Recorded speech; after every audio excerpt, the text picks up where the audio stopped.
Yo, what's up, Leute? When's the Simpsons video coming out? Dude, I already made it. It came out like a year ago. What's that video? That's just my video. What do you want? Check the description. Yes, I'm doing it. I'm going to review every episode of The Simpsons. Alright. I guess we're doing it.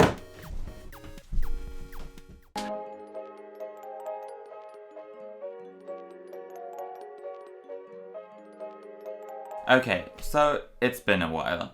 I don't know if you can remember, but last year I made a video in which I reviewed the first season of The Simpsons. A lot has happened since then.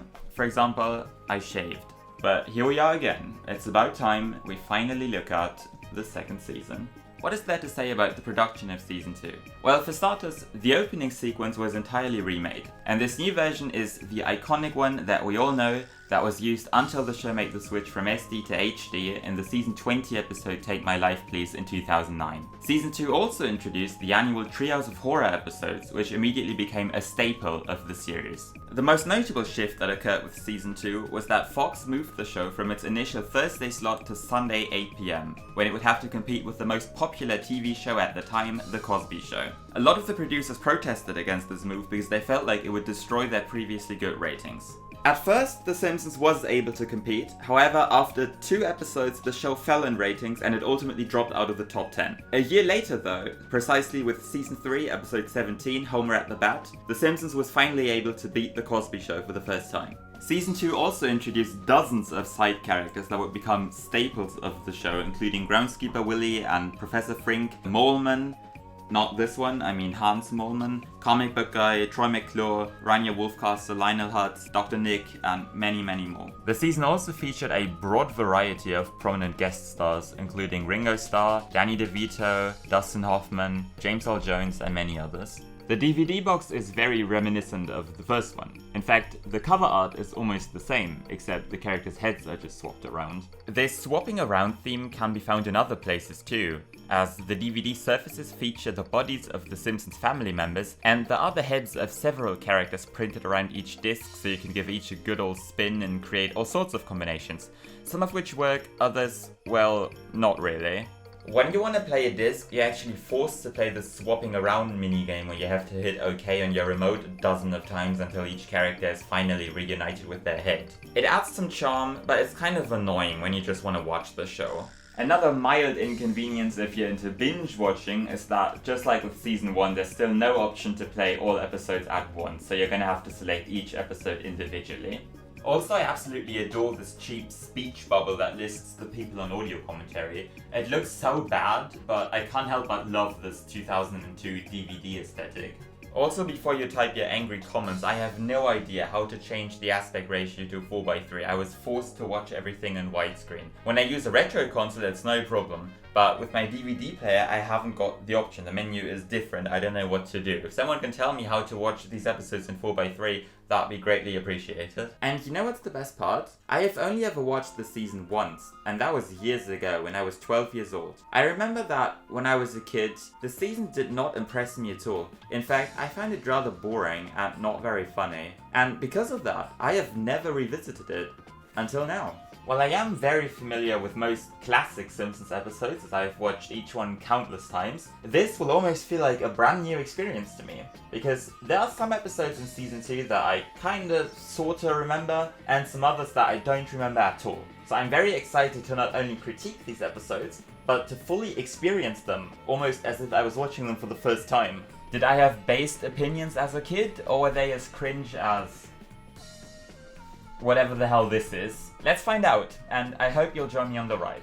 Of course, I am lying here. I have already rewatched every episode and written the entire script, but you get the idea. Also, just keep in mind that I'm going to discuss each episode from start to finish, so in case you haven't watched an episode yet and don't want to get spoiled, watch it first and then come back to this video. But promise you'll come back. The season premiere was supposed to be 2 cars in every garage and 3 eyes in every fish, but because of the absurd popularity of Bart at the time, the episode Bart Gets an F was moved to the beginning of the season instead. So in case you were wondering why there's a winter-themed episode that aired in early October, that's why. Anyway, let's just jump right to it. Just 1 second, please. Any moment now. There we are. Bart Gets an F, written by David M. Stern, directed by David Silverman, original air date October 11th, 1990. After failing a series of tests, Bart is told he'd have to repeat the 4th grade if he fails the next one too. He tries his absolute hardest to study, and despite everything, he still fails. But after referencing an obscure fact about George Washington, Mrs. Krabappel gives him an extra point, which turns his grade from an F into a D- and lets him pass. There's a great YouTube video on this episode called How The Simpsons Exposes the Problem with the School System by Made to Express, and I'd recommend you check that one out if you haven't already, as it explains much more in depth what I'll try to sum up now. Essentially, Bart Gets an F is an excellent critique on the school system that forces children to memorize facts they don't care about and that they'll soon forget only to do well on a test. Getting a bad grade means you're a failure, and if you don't improve as fast as your peers, then there's clearly something wrong with you. And Bart really tries his hardest, because this system forces him to worry about a meaningless letter on a piece of paper that has such an influence on his future. He is so desperate that his last resort is to pray for divine intervention. He gets his miracle, the school is closed for a day due to excessive snowfall, and while everyone in town is outside having the time of their lives, Bart escapes to the basement to not be distracted from studying. When he still fails, despite all of his efforts, he begins to cry bitterly, to which Mrs. Krabappel reacts rather indifferently. Had she not brought up that fact, she would have had no problem with letting him fail and repeat an entire year of school. What's fantastic to see is that Marge and Homer couldn't care less about Bart's grades and are extremely proud of all of his efforts to improve. It doesn't matter if it's a D- or an A that they stick to their fridge, they celebrate it because it's an achievement that Bart tried his hardest for and that he couldn't be more proud of. I also love the scenes where Bart falls asleep over his textbook and his parents bring him to bed. And I like how, even when everyone's outside in the snow, Marge, Homer, Lisa and Maggie still take their time to see how Bart's doing. He really couldn't wish for better parents in this episode. The episode is also visually extremely appealing. I'm a big fan of the shots of Bart studying at night. They have excellent lighting and shadows as always. My favorite shot is the one with Lisa's shadow when Bart is about to go out in the snow. The scene of everyone having fun outside is fantastic to look at. It's incredibly complex, it features several long pans, and there's so much going on. So many characters are doing different things, and I like how childish even people such as Mr. Burns can be when there's snow outside. Another highlight is the Simpsons' pets in this episode. Snowball 2 is attentively listening to the radio, and later in the episode she's riding on Santa's little helper's back. This episode also introduced Maggie's star-shaped winter outfit, which is one of my favorite designs from the entire show. I think the subplot in which Bart makes friends with Martin is dropped a little bit too fast. Martin is supposed to help Bart study, while Bart teaches him how to be popular. Eventually, Martin becomes just like Bart and abandons him as he stops caring about grades. I would have maybe liked a reason for why he stops being popular and returns to the status quo, but this is honestly nitpicking and it doesn't change the episode's quality at all. Bart Gets an F is an excellent episode. While not particularly funny, it's a wonderful critique that is very relatable and lovingly told. Most episodes of The Simpsons teach the lesson that you're gonna fail, so don't even try. This one, however, is different. Every achievement is worth celebrating. You're not a failure if you score constant Fs. This episode is something that people suffering from the constant pressure and expectations enforced on them through school or college should definitely watch to remind themselves of what's truly important. Simpson and Delilah, written by John Vitti, directed by Rich Moore, original air date October 18th, 1990. Homer commits insurance fraud to receive the miracle breakthrough digoxinol to cure his baldness. He soon grows a mane of hair, because of which Mr. Burns promotes him to junior executive. Homer then hires a secretary named Carl, who gives his entire life a makeover and becomes indispensable to Homer, even going so far as hiring a singing telegram for Marge and their wedding anniversary. Smithers soon envies Homer, and when he learns of his insurance fraud, he hopes to get Homer fired, but Carl takes the entire blame. However, Bart spills the entire bottle of digoxinol, and even though Homer gives a brilliant speech that Carl prepared, Mr. Burns threatens to fire him due to his lack of hair. However, he sympathizes with Homer since he also suffers from male baldness and demotes him to his former position instead. This episode begins with one of my all-time favorite scenes from the entire show that I rewatch every single time YouTube recommends it to me, which happens every couple of weeks. The Simpsons watch a quiz show, and when asked what German ruler the capital of North Dakota is named after, Homer immediately shouts Hitler. This, and Marge doubtfully asking Hitler, North Dakota, never failed to get a laugh out of me. I honestly did not remember this episode very well at all. I think I've only ever watched it once before rewatching for the review, and that was many years ago. In retrospect, I have no idea why I don't watch it more often, because this episode is absolutely fantastic. I completely forgot about the character Carl with the K, not to be confused with Carl Carlson,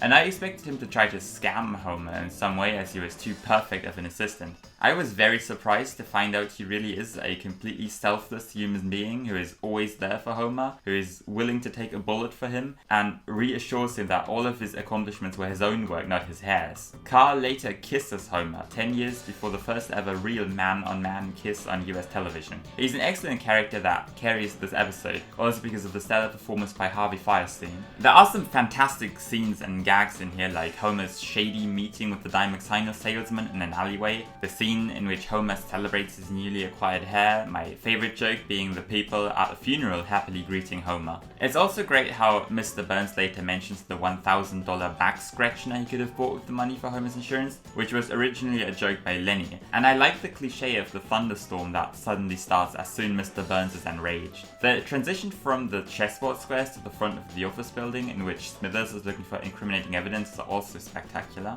The episode also features a very heartwarming ending. Homer might be back to his old job and status, but Marge reassures him that that's all they need, and together they sing "You Are So Beautiful," the same song that the singing telegram that Carl's order previously sang to her. Simpson and Delilah is one of the most underrated episodes in the show's history. Dan Castellaneta named it one of his 3 favorite episodes of the show, while I almost completely forgot about it. Give this episode a watch. I know I will definitely have to rewatch it every now and then. Treehouse of Horror, written by John Swartzwelder, Jake Hogan and Wallace Wolodarski, and Edgar Allan Poe and Sam Simon. Directed by Wes Archer, Rich Moore, and David Silverman. Original air date October 25th, 1990. It's a shame that Edgar Allan Poe only ever wrote 1 episode for The Simpsons, but he did a stellar job on this one.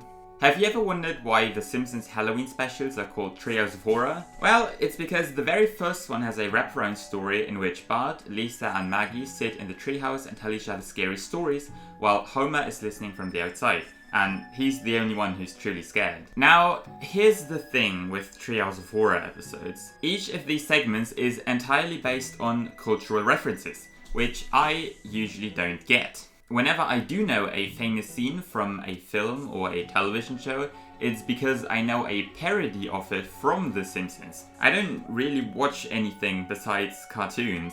The only thing in Treehouse of Horror that I am familiar with is, of course, The Raven by Edgar Allan Poe. This means that I can only review this episode for what it is on its own and not for its references. And truth be told, I'm actually not the biggest fan of the Treehouse of Horror episodes in general, and I absolutely cannot stand the other episodes that follow the same structure for this and other reasons. But enough talking, let's jump right to it. The first segment, called Bad Dream House, is a parody on Poltergeist and the Amityville Horror, and I know this from Wikipedia. The Simpsons move into a haunted mansion that soon tries to make everyone kill each other. Eventually, the Simpsons decide to talk it out with the house, and it decides to destroy itself rather than live together with the Simpsons.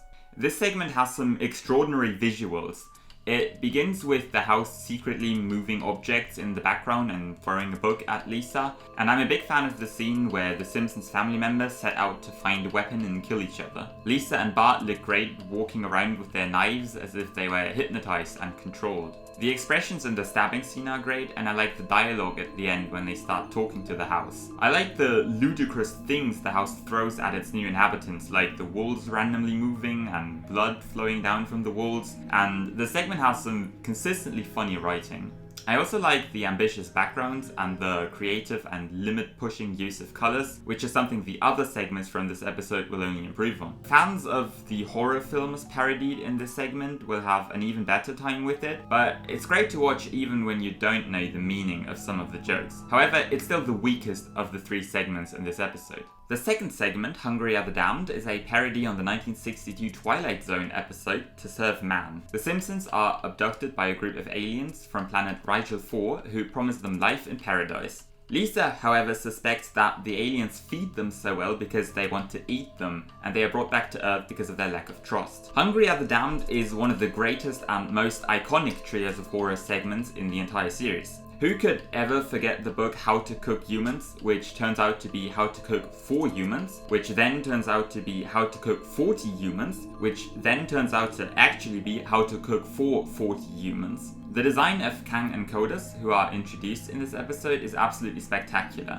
I love how their tentacles always move, and I am extremely glad that the constant drooling was not scrapped because it was too big of an effort. I'm also a massive fan of the surreal colours in the scene in which the spaceship appears, which I'm thinking is probably another reference, and I love how the colours immediately change to red once the Simpsons are shocked. The animation on Serac the Preparer, that being the cook, after he says this will give the humans the perfect flavour, is straight up perfect. And I adore how his handkerchief that he uses when he cries is outside of his helmet. The twist that the Rigelians do not actually plan to eat the Simpsons, although everything that happens hints at it, is a surprising twist that makes the segment extremely memorable. This, paired with some other great gags, like the Simpsons being unimpressed with the Rigelians' superior technology, makes Hungry Are the Damned a truly excellent segment. The third segment, The Raven, is not a parody, but rather an adaptation of the classic 1845 poem by Edgar Allan Poe, starring Homer as the narrator, Marge as Lenore, Lisa and Maggie as Seraphim, and Bart as the name-given Raven. To put it simply, this segment is brilliant in every way. The Raven pushes the limits of The Simpsons animation to the unthinkable.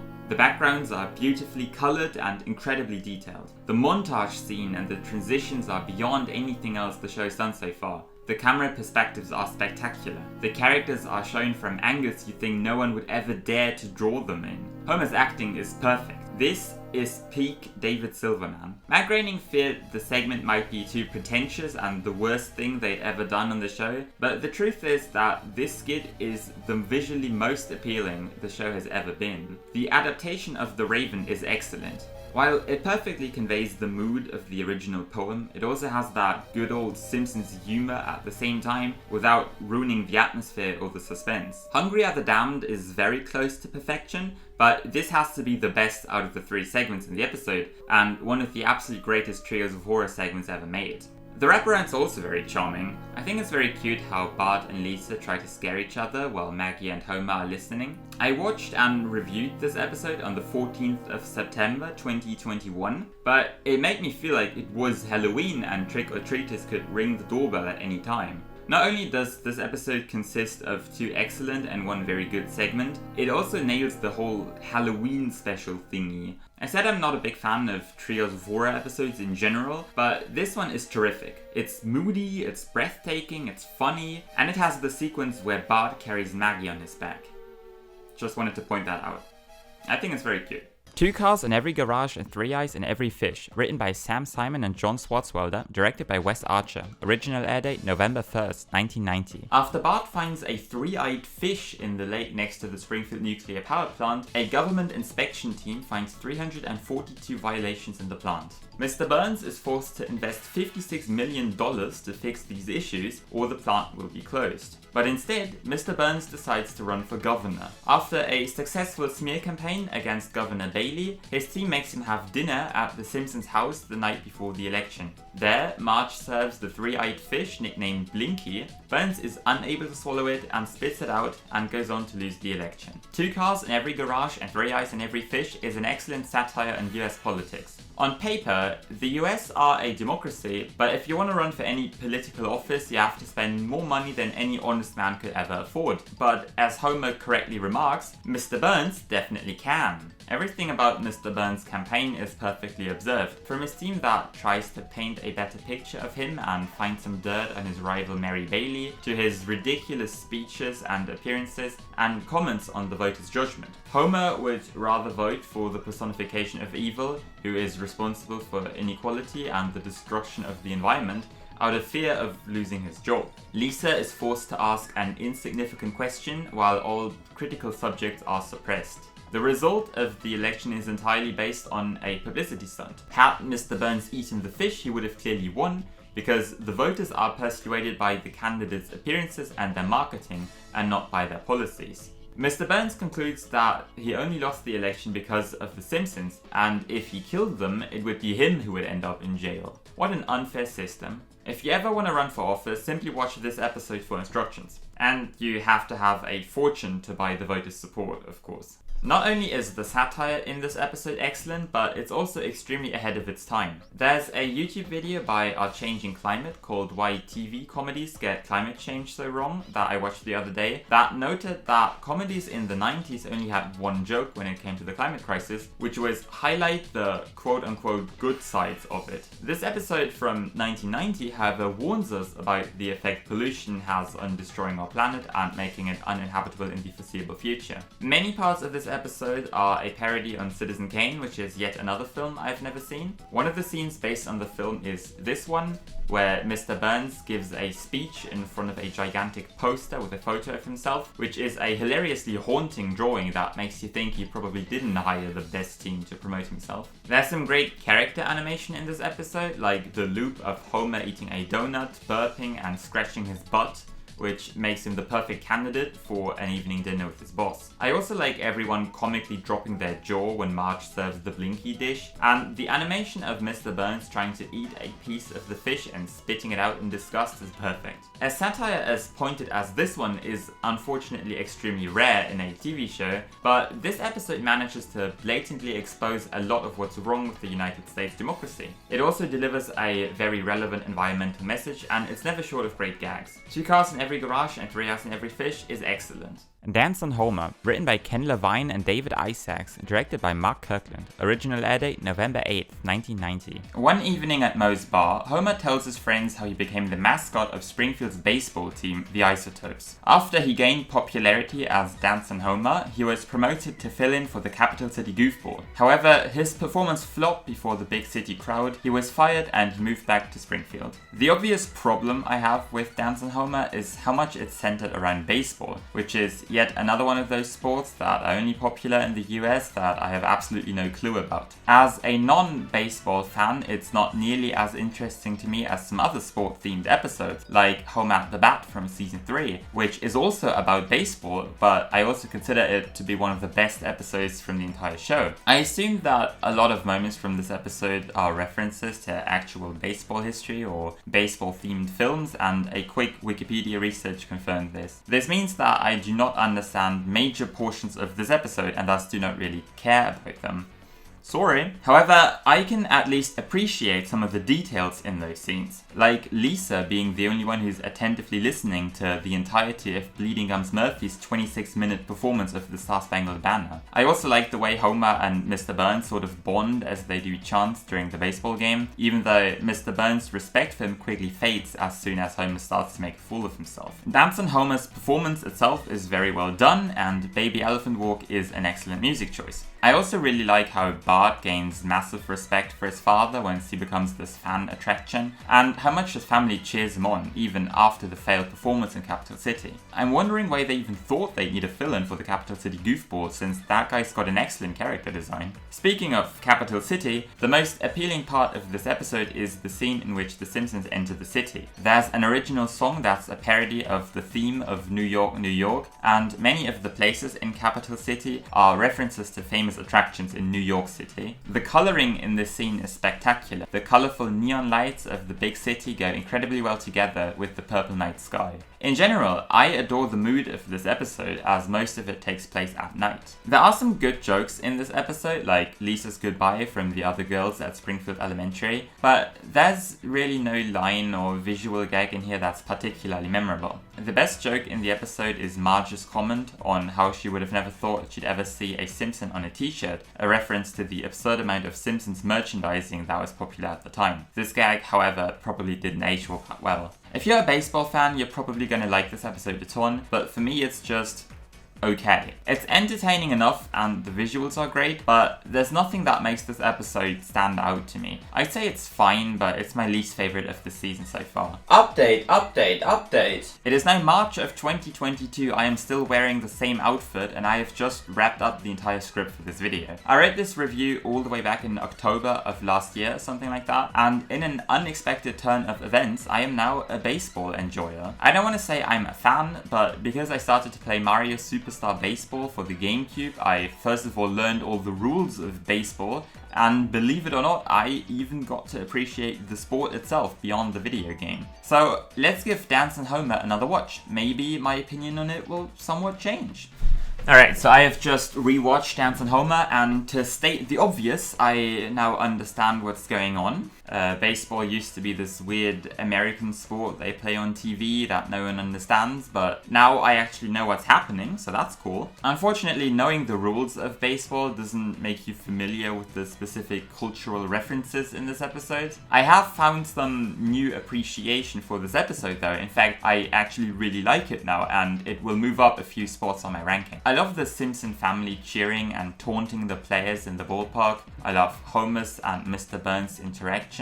I love the way the Simpson family stands together and supports and respects Homer in the end. There are so many jokes in here that somehow went unnoticed on my first watch a few months ago, like the commentator saying the weather is great under the dome, and even little things like the Capital City goofball and his horn crack me up. I don't think it's my newfound liking of baseball. I think it's just that sometimes when you revisit something a while later, you will find some new appreciation for it and discover parts of it you never even noticed. There are some episodes in this season that I don't enjoy a lot, but this episode certainly isn't one of them. Dead Putting Society, written by Jeff Martin, directed by Rich Moore. Original airdate November 15th, 1990. Homer's jealousy of Ned Flanders makes him angry at his neighbor. When Bart and Todd enter a miniature golf tournament, Homer and Ned make a bet that the father of the child who doesn't win must mow the other person's lawn in his wife's Sunday dress. Under the pressure of the tournament, Bart and Todd ultimately decide to both forfeit, and the tournament ends in a draw. Dead Putting Society marks the first appearance of Todd and Maude Flanders. Ned and Rod previously appeared in Simpsons Roasting on an Open Fire and The Call of the Simpsons, but it's this episode where Ned is finally fully fleshed out and turned into the character we know and love. It turns out Flanders is actually deeply religious, and whenever he only slightly loses his temper, he is filled with regret and seeks advice from Reverend Lovejoy. Homer considers the fact that Flanders' financial situation is much better than his own, and that the Flanders family has such a healthy relationship a personal affront, and he angrily leaves his house. While Homer can't sleep because of his rage, Ned is up late because he regrets the way he asked Homer to leave and writes a very personal apology letter. While Ned is such an angel, Homer is absolutely disgusting in this episode. He ridicules Ned's heartfelt letter. Even Lisa laughs out loud about the letter, which I wouldn't expect from her. But this scene is extremely funny nonetheless. Later, Homer forces Bart to give his all in the tournament, to hate his mortal enemy Todd Flanders, and he pressures him into believing it is not okay to lose. This is yet another episode where Homer is extremely unlikable, this time because he forces his own competitive spirit onto Bart, who couldn't care less about the tournament or Todd. Him explaining the code of the schoolyard to his son in the Telltale Head was already bad, but this time he's being a horrible father for probably the first time in the show. He forces his own ridiculous ideas of how to prepare for the competition onto Bart, just because he wants Flanders to lose. What I absolutely love, however, is Lisa's training for Bart, who not only teaches Bart the art of miniature golf, but also how to meditate. The scene where the two siblings climb a mountain and discuss philosophy is unbelievably adorable, funny and memorable. Lisa asks Bart age-old philosophical questions to which Bart always has an easy answer. Eventually, one question blows his mind and he begins to understand his sister's teachings. I also greatly enjoy how Bart doesn't understand the concept of a library, and the final practice session on the golf course when Bart starts experiencing a spiritual journey, which will then lead to him entering a different state of mind when putting, is unbelievable. The animators visited an actual miniature golf course to properly design the golf course, and it shows. It has a very intricate design where everything is both funny but also realistic. It's comedic gold, but at the same time very believable. Of course, I also enjoy Santa's Little Helper posing as a replacement for the course, and it's fantastic how the animators went so far to not only make the course itself hilarious, but also make Homer a part of it when he turns into a monkey on the monkey course. The ending's got a wonderful twist. The tense atmosphere of the tournament is masterfully executed, but because this is an extraordinary show, we don't have a winner, and instead, on the final hole, both Bart and Todd realize that they can't handle the pressure and that they are equally skilled, so they decide to forfeit and the prize money is split. Because Homer and Ned agreed that not the loser's father, but the father of the child who doesn't win must mow the other person's lawn, both parties ultimately have to do it. While Ned actually enjoys it, Homer is deeply humiliated, which he deserves after everything he's put Bart through. As with most episodes from season 2, I've only watched this episode once many years ago, and this is another one of those unbelievable episodes that completely fell under my radar. I love the character dynamics in this episode. Homer's unreasonable hatred for Flanders, who wants to get along with him, but also becomes competitive once Homer suggests the bet, the way Lisa becomes Bart's Zen master, and that Bart and Todd are much more mature than their fathers will ever be.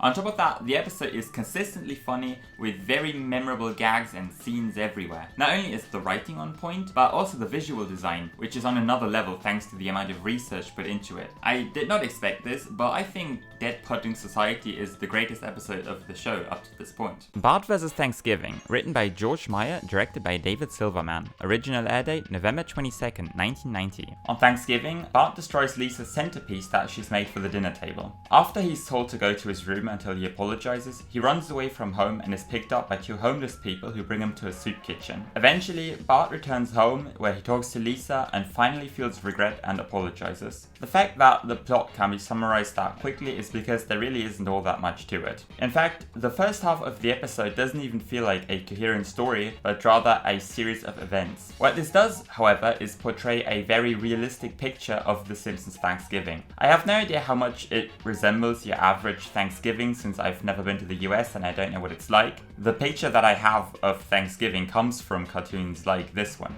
I feel like this episode's strength is, again, the characters' relationships, and this beginning makes everyone much more relatable. But I think it also drags a little and isn't too entertaining. There are some details in here that I do like, however, such as the fourth wall break with the Bart balloon, the turkeys on Lisa's centerpiece that look like Homer, and the pets. Seriously, they've paid so much attention to the pets in the early episodes, and this episode is another amazing example. I already took notes about this when Santa's Little Helper and Snowball 2 were cuddling in the beginning, but I especially love the animation of them eating in the final shot. Bart vs. Thanksgiving also formally introduces Marge's mother, Jackie Bouvier, who provides some fantastic one-liners throughout the episode that are honestly my favorite gags from the entire episode by far. She is so pissed off and mad at her daughter and everyone else, it's wonderful. I also like how disrespectfully the inhabitants of the Springfield retirement castle are treated by their relatives. It's always great when The Simpsons pokes fun at old people. The Western Hemisphere only gag is also great satire. My favorite part of this episode is the depiction of the different classes and their struggle. Mr. Burns' absurd wealth is ridiculed to the extreme. It starts with him living on the corner of Croesus and Mammon Lane and only gets better. On the other hand, we see the homeless who have absolutely nothing, and Ken Brockman, who represents the ruling class, who is shooting a documentary on the Thanksgiving meal for the homeless in hopes for a local Emmy without caring at all about the people he's filmed. One of the homeless people that have taken Bart under their wing sarcastically says he roots for him, and he says goodbye to his friend who we won't see until the Christmas meal. It mocks charities and exposes the true character of people pretending to care for the poor who really only do it to raise their own reputation. Near the end, Bart thinks about returning home, but then he imagines what will happen once he's back with his family. After being lovingly welcomed, they will ask him to apologize, and the scene turns into a nightmare vision with popping colors and wonderfully surreal drawings. The ending itself is very sweet. Instead of walking in through the front door, Bart climbs onto the roof, plays with some old toys, but doesn't find great joy in it, and then he talks to Lisa through a vent. After a short conversation, Bart finally realizes that he does feel sorry for Lisa after all. He apologizes and all is well. Bart vs. Thanksgiving's strength is definitely the characters. While Lisa, Marge and Homer are mad at Bart first, they soon begin to be extremely worried once he runs away. Lisa's log entries that we frequently hear throughout the episode quickly change from anger to deep sadness. I also like that Bart behaves like a child who causes havoc and dispute for no reason at all, then keeps telling himself that he doesn't feel sorry until he ultimately notices his true feelings that he's probably suppressed all the time. It's a very sweet ending to an alright episode. Bart the Daredevil, written by Jake Hogan and Wallace Wolodarski, directed by Wes Archer. Original airdate December 6th, 1990. After spectating one of Daredevil Lance Murdoch's performances, Bart decides to become a daredevil himself. Soon he starts to perform stunts on his skateboard, which attracts huge crowds. Eventually, he decides to risk his life by jumping over the Springfield Gorge. After all of Homer's attempts to stop him fail, he concludes that the only way to keep Bart from performing the stunt is by doing it himself. Bart the Daredevil is another one of those episodes that are not only funny, but also have a fairly emotional, character-driven plot that allows it to stand out above the rest of all programs on TV.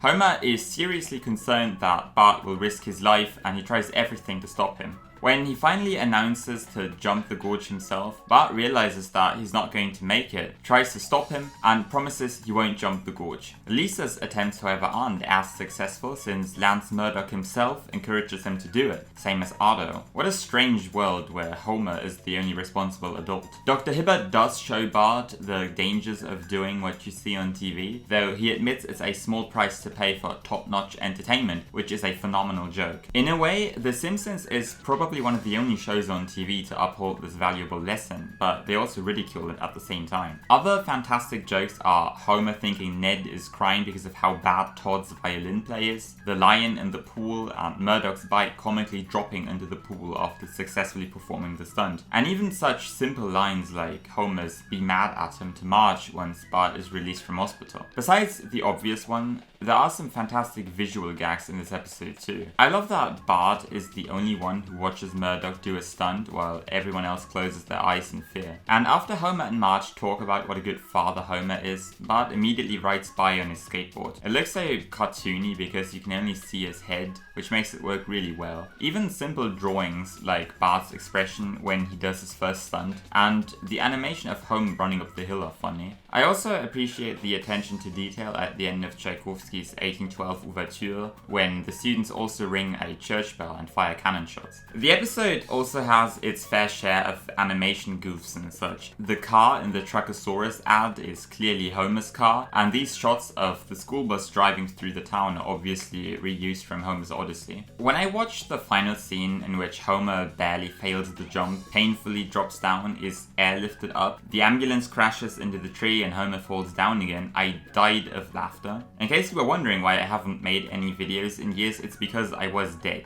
That's right, this ending sequence is one of the funniest and best executed scenes in the entire show. As Jake Hogan said, it's the one that everyone remembers. Unfortunately, I feel like this is one of those jokes that are only funny the first time you watch it, because the joke is always extended further and further. You always think the scene is over, but no, something else has to happen. It looks like Homer makes the jump, then he suffers through unbearable pain. Then you think he's being rescued, but his head bumps on the wall, which probably caused several concussions. And when he's finally saved, the ambulance comically crashes into an inconveniently placed tree, and the entire scene repeats itself. It's wonderful. When I was in high school, we studied the theory of humor, no joke, and we had to buy this little pocket book with texts on the theory of humor, but in reality all we really had to do was study that scene. So if you're trying to get into writing comedy, look no further but this episode. Matt Groening called it the funniest moment from the entire show, and Bart the Daredevil his all-time favorite episode. I wouldn't go that far, however. I've only praised the episode, but it's actually quite far from my favorite episode from this season alone. And the scene only really made me laugh the first time I saw it, while the show has innumerable lines and other gags that always crack me up no matter how many times I see them. Itchy and Scratchy and Marge, written by John Swartzwelder, directed by Jim Reardon. Original air date December 20th, 1990. After Maggie attacks Homer with a mullet, Marge blames Itchy and Scratchy cartoons for inspiring her and bans her children from watching them. She then forms SNUR, Springfieldians for Non-Violence, Understanding and Helping, to protest against Itchy and Scratchy. After successful boycotts of the cartoons, the writers of the show decide to give in to the demand and start producing wholesome and cute cartoons instead. These are not popular with the children in Springfield, who stop watching TV altogether and start playing outside again. When Michelangelo's David is displayed in Springfield, Marge defends the statue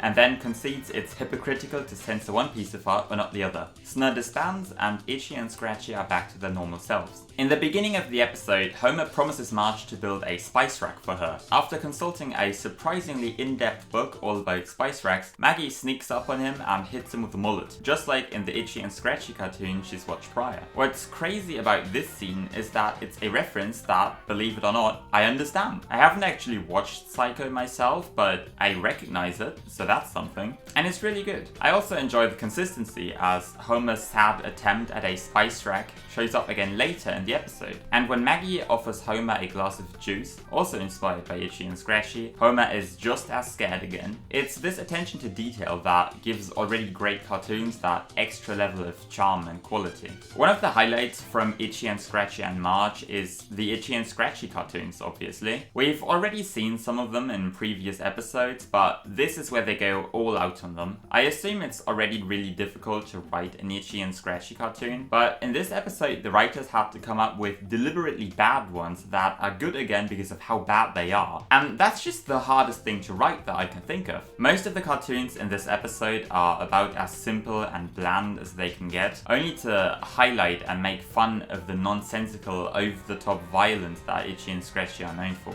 My favorites are the one where Itchy rings Scratchy's doorbell to shoot him with a bazooka, and the one in which both of them pull out larger and larger guns. And let's not forget the one with the Marge squirrel. The cute version about sharing and caring is more frightening than cute though, but it is somehow funny because of how disturbing it is. My favorite joke regarding the Itchy and Scratchy cartoons, however, is that when the executives discuss how to deal with Marge, all of them suggest ridiculous ideas that you would find in such cartoons. The levels of irony in this episode are unbelievable. The Itchy and Scratchy cartoons are ironically bad and over the top. Maggie confirms all of the absurd fears that parents had about cartoons and other children's media. I don't even know how to interpret Ken Brockman's comment on how hilarious one cartoon was. The satirical sequence in which all of the children go outside and play is perfect. And believe it or not, the Tom Sawyer reference is another reference that I understand. 2 of them in one episode. That's a new record. My favorite reference, however, is the 3 animators that are caricatures of Rich Moore, David Silverman, and Wes Archer.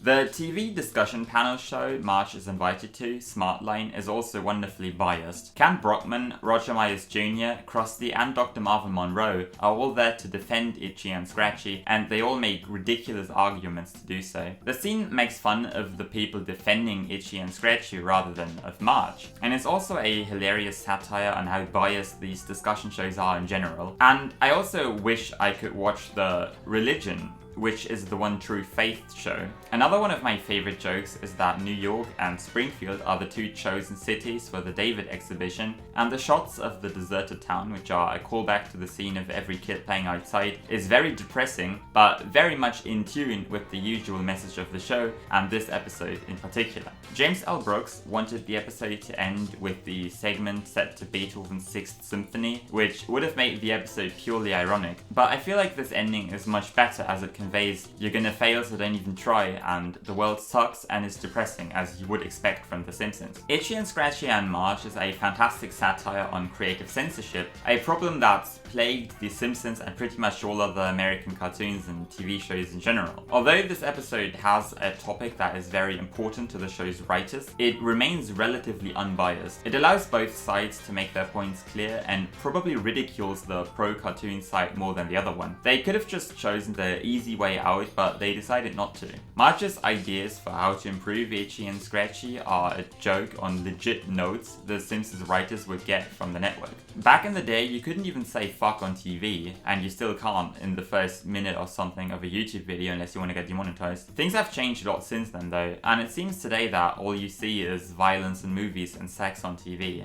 And yes, I can make as many Family Guy references as I want. YouTube's hiding the dislikes now. Anyway, watch this episode. It's very good. Bart Gets Hit by a Car, written by John Swartzwelder, directed by Mark Kirkland. Original air date January 10th, 1991. Out of all episodes in the history of the show, Bart Gets Hit by a Car probably has my absolute favorite title. The writers must have also liked it so much that a title card was added. The only other one that I can think of is the one in the Telltale Head. After Mr. Burns runs over Bart with his car, attorney Lionel makes Homer sue Burns for $1 million. The trial starts successfully, and Burns decides to offer Homer a $500,000 out-of-court settlement. But once he learns that Dr. Nick, who examined Bart, is phony, and Marge confirms this under oath, all is lost. The loss of the $1 million makes Homer miserable to the point where he hates his wife, only to ultimately realize that he loves her more than ever. When I watched the episode, I didn't pay attention during the opening credits, and I had to rewind because I wasn't sure if the opening sequence transitioned straight to the first scene of the episode, or if it started out like any other one. It turned out that it does in fact start like any other episode, but the beginning of Bart Gets Hit by a Car is a great callback to the opening sequence. Bart wreaks havoc on his skateboard as he always does, to the same melody in the background. I do like that this beginning embeds the opening sequence into the actual events of an episode. It's not as good as Futurama's Decision 3012, however, which has no cut at all between the opening sequence and the actual episode. Bart Gets Hit by a Car is mostly notable for introducing Dr. Nick Riviera, the blue-haired lawyer, and most importantly, Lionel Hutz, voiced by the fantastic Phil Hartman. Lionel Hutz is a dodgy attorney who promises very shady outcomes and usually fails in court. For some reason, he becomes the Simpsons' go-to attorney after this episode though. After promising Homer $1 million even though Bart is not seriously injured at all, he takes Bart to Dr. Nick's office, who wraps him in bandages. To further build his case, Lionel Hutz then makes Bart pretend like he's never going to be able to walk again to win the trial. Hutz is the character that makes this episode, as he always knows how to act cool, or rather act like everything that's happening is absolutely legit. Honestly, most of the good lines in this episode are said by Hutz. Another highlight of the episode is Bart's trip to hell. As pointed out on the DVD commentary, this episode has excellent pacing, as Bart gets hit by a car, dies, goes to heaven and then to hell, and that's just the first minute of the episode. I love the long escalator ride, as well as the reason Bart goes to hell, which is by the way beautifully designed. And the devil sounds just like Ned Flanders, since both characters are voiced by Harry Shearer. Interestingly enough, in Treehouse of Horror 4, it turns out that Flanders is the devil. Other fantastically over-the-top scenes are Bart's and Burns' retellings of the incident, Bart's vision being nightmarish, while Burns' one is very cute and childlike. One of my favorite jokes in this episode is Mr. Burns' imagined headlines about him possibly firing Homer. Another one is Dr. Nick's certificate as a professional female body inspector.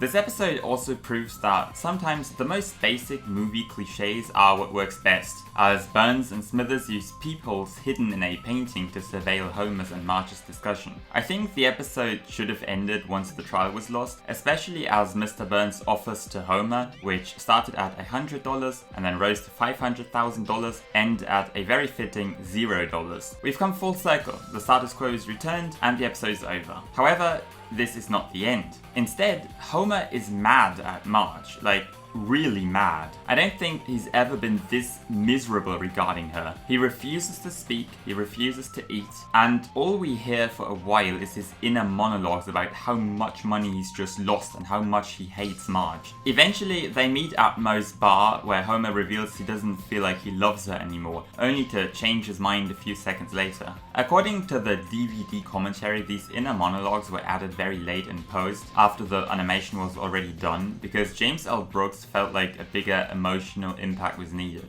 The result is a lot of freeze frames with voiceovers in the last couple of minutes, and I really don't like this at all. Not only does it look and feel cheap, but this ending is so unnecessary. Why add yet another marriage crisis to the end of the episode that is quickly solved in a way that doesn't even feel convincing at all? All this ending does is make you dislike Homer. There are a lot of fantastic episodes where Homer's and Marge's marriage is at risk, like Season 1's Life on the Fast Lane, but this ending is simply forced and weak. Bart Gets Hit by a Car is a great parody on lawyer films with fantastic characters and designs, good enough jokes, and a bad ending. It's a good episode, but it doesn't do all that much for me. One Fish, Two Fish, Blowfish, Bluefish, written by Nell Scoville, directed by Wes Archer. Original air date January 24th, 1991. The Simpsons go to a sushi restaurant where Homer eats a piece of blowfish that is then suspected to potentially have been poisonous. Dr. Hibbert confirms that if Homer has in fact eaten poison, he has less than 24 hours to live. Homer then makes a bucket list of things that he wants to do before he dies, and he spends his potential last day on Earth catching up and bonding with his family and closest friends. He eventually falls asleep listening to an audiobook of the Bible, but when Marge finds him in the morning, she notices that his gruel is still warm, meaning he's still alive, and the two of them celebrate in relief. So, how do you deal with death on a cartoon like this? It should be obvious from the start that Homer is most likely not going to die, but even though this is clear, One Fish, Two Fish, Blowfish, Bluefish is an excellent depiction of the last few hours of a man who knows he's going to die. At the brink of death, Homer finally makes peace with his friends and family, and it's in this hopeless situation where we see that Homer deeply cares about his children and his father, and is normally simply unable to express it. Perhaps he is too proud to drop his normal persona and show his true personality when he isn't on the brink of death. But whatever the reason for his general ignorance may be, episodes like this reveal what kind of a complex character Homer Simpson actually is. Turns out he isn't Peter Griffin after all. I sure wish the writers did forget about that. Even though this is an episode about death, it put the brightest smile on my face the entire time watching it. From the incredibly wholesome scene of Homer and Marge's last night together, to Homer teaching Bart important life lessons, listening to Lisa playing the saxophone, recording a videotape for Maggie, and cancelling his plans to spend more time with his father, this is one of the sweetest episodes in the show's history. You might think Homer would be panicking and crying knowing his death is imminent, but instead he accepts it with dignity and uses his last day on Earth to do what he's always meant to do. When he unwillingly agrees to go to Flanders barbecue, he does so knowing he'll be dead by then and laughs at the thought of him not showing up. At the end of the day, after being locked up in prison, he runs home with such enthusiasm because there's nothing he wants to do more than to be with Marge one final time. The last couple of minutes are truly saddening. His entire family is asleep while he goes through the house to kiss everyone goodbye and decides to spend his last couple of breaths in an armchair listening to Larry King's recording of the Bible. This is where the smile from the wholesomeness of the episode disappears, and you're left feeling a little empty inside. If you think Homer is a bland, two-dimensional joke character, then watch this episode. Due to the general, more serious nature of the episode, it's more emotional rather than funny, but despite that, it has its fair share of funny and memorable gags. I don't even know what Shaft is, but I love the scene of Bart and Lisa singing the theme from Shaft, and most importantly, I love the audience nodding their heads to it. Once Homer learns he is most likely going to die, he goes through the 5 stages of grief as fast as one possibly can, only after learning about each one from Dr. Hibbert. Homer's life lessons for Bart are an all-time classic. I love that he gets mad at Bart, but immediately fills up with joy, realizing his son has just applied what he's taught him. There's one iconic scene from this episode that YouTube's gonna recommend to you every now and then. It's Homer's shaving tutorial for Bart. It's absurd that the scene where Homer listens to Lisa's sax play and he's first deeply saddened, then energetic and cheerful, is not my favorite scene from this episode. Homer's and Ned's interaction is another highlight, and it's wonderfully mean that Homer has nice words for every family member, but all you can say to Bart is that he likes his bedsheets. To all the people out there who don't watch the credits, please stick around until the very end, otherwise you'll miss this loop of maybe 4 frames of Homer sitting on the couch and eating like a pig. He isn't going to die today, that means he's back to normal. But truth be told, this is the Homer that we love. Visually, the episode is remarkable too. The perfect acting on Homer, especially in the last couple of minutes, is an obvious highlight, but I also enjoy even such small details as the sumo neon lights and the orange evening sky. I am a sucker for episodes like this, and it's a no-brainer that One Fish, Two Fish, Blowfish, Bluefish is my favourite episode so far. When I watched this episode as a kid, I remember being incredibly unsatisfied by the ending because Homer simply doesn't die, but I think it's fine since it's never stated that Homer will die, only that there's a very good chance he might. A wonderfully emotional and heartwarming episode that has character depth unlike any other one, topped off with unforgettable moments like the shaving scene and Lisa playing the sax for Homer. If you watch The Simpsons for the gags only, this episode is still worth your money, and that's only a small fraction of what One Fish, Two Fish, Blowfish, Bluefish has to offer. The Way We Was, written by Al Jean and Mike Reese and Sam Simon, directed by David Silverman, original airdate January 31st, 1991. When their TV breaks, the Simpson family has no other choice but to sit down and talk. Soon, Marge and Homer begin to tell the story of how they first met and fell in love. They were seniors in high school, and Homer tried everything in his power to get to know Marge better. After Marge tutored him in French, he successfully asked her to go to the prom with him. But when he confessed to her that he doesn't actually take French and it was just a scheme to get to know her better, she became furious serious and went to the prom with fellow student Artie Ziff instead. When Artie tried to make out with Marge after the prom, she demanded him to drive her home. Later, she picked up Homer, who was walking home, and the two have been together ever since. The episode starts off with a television show where two reviewers discuss the latest McBain film, which is our first ever look at McBain. The excerpt that is shown isn't quite as ridiculously over the top as some of his later showings where he fights communist Nazis and the like, but it's still a great parody on popular action movies. I feel as though the biggest spoof here, however, is how much all of the family members, except for Marge, enjoy this brain-dead nonsense. The flashback is set in the year 1974, which is wonderfully portrayed. Homer and Marge rock hairstyles and outfits that were in fashion at the time. We see Pink Floyd and Led Zeppelin posters and Make Love Not War graffiti on the wall. Marge is rallying for the liberation of women and she publicly burns a bra, for which she is sent to detention where she then meets Homer.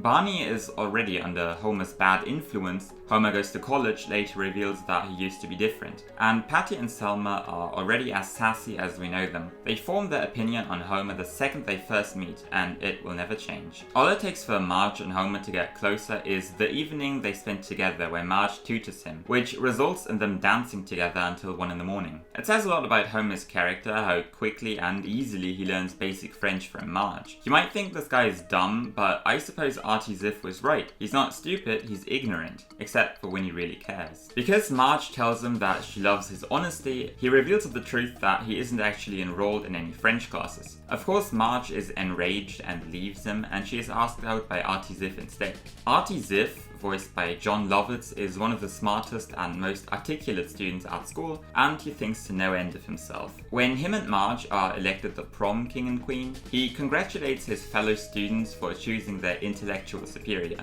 Artie Ziff is unbelievably annoying and wonderfully unlikable. I don't know how I feel about the fact he was brought back time and time again in later episodes, but he is one of the absolute highlights of this one. His design, his lines, his voice, everything fits. After the prom, Artie tries to go down on Marge without her consent. Marge tries to defend herself and Artie rips her dresser strap. Once he's brought her home, he tells Marge he'd appreciate it if she didn't tell anyone about his busy hands, in order to not ruin his reputation. His goodbye line to Marge was originally supposed to be, "Goodbye, I'm Artie Ziff," which was unfortunately cut for time. Once Marge is about to enter her house, she hears her sisters and her father talk trash about Homer. She then takes her car and picks up Homer, who's walking home all by himself. By the way, this shot of the lake covered in the moonshine is absolutely beautiful. Homer fixes the torn strap with the corsage he bought, which he has been carrying for a very long time at this point. What a lovely build-up to such a sweet finale. Homer sweetly expresses his feelings and tells her he'd never let her go, and he never did. A recurring motif in this episode is the song "They Long to Be Close to You" by the Carpenters. I immediately recognized it from Marge and Homer's wedding tape from the Simpsons movie, though I did not remember it had such a long history with the show. Great to see that there's at least some sort of continuity here, unlike, that one time when Marge and Homer suddenly got together in the 90s. It first plays on Homer's radio, where he quickly turns it off to listen to The Joker by the Steve Miller Band instead. It later plays the first time Homer sees Marge, and even during Marge's and Artie's ball dance, where Artie sings along to it. What's great is that Homer first thinks the song sucks, but then it turns into the theme song for his love for Marge. The Way We Was isn't the funniest episode. I would say Grandpa's speech about choosing the dented car, the dead-end job, the less attractive girl is the most memorable line. Other great jokes include the way Homer and the children desperately watch the last remaining dot on their TV screen, and the reason Homer proposed to Marge. Homer apparently puts in an effort for his debate club rebuttal, but all he writes down is "no way." For some reason, I find it extremely funny that Marge actually follows Homer's advice and asks others about their opinion on Homer, and every single one of them, including his former teachers, have incredibly nice things to say about him.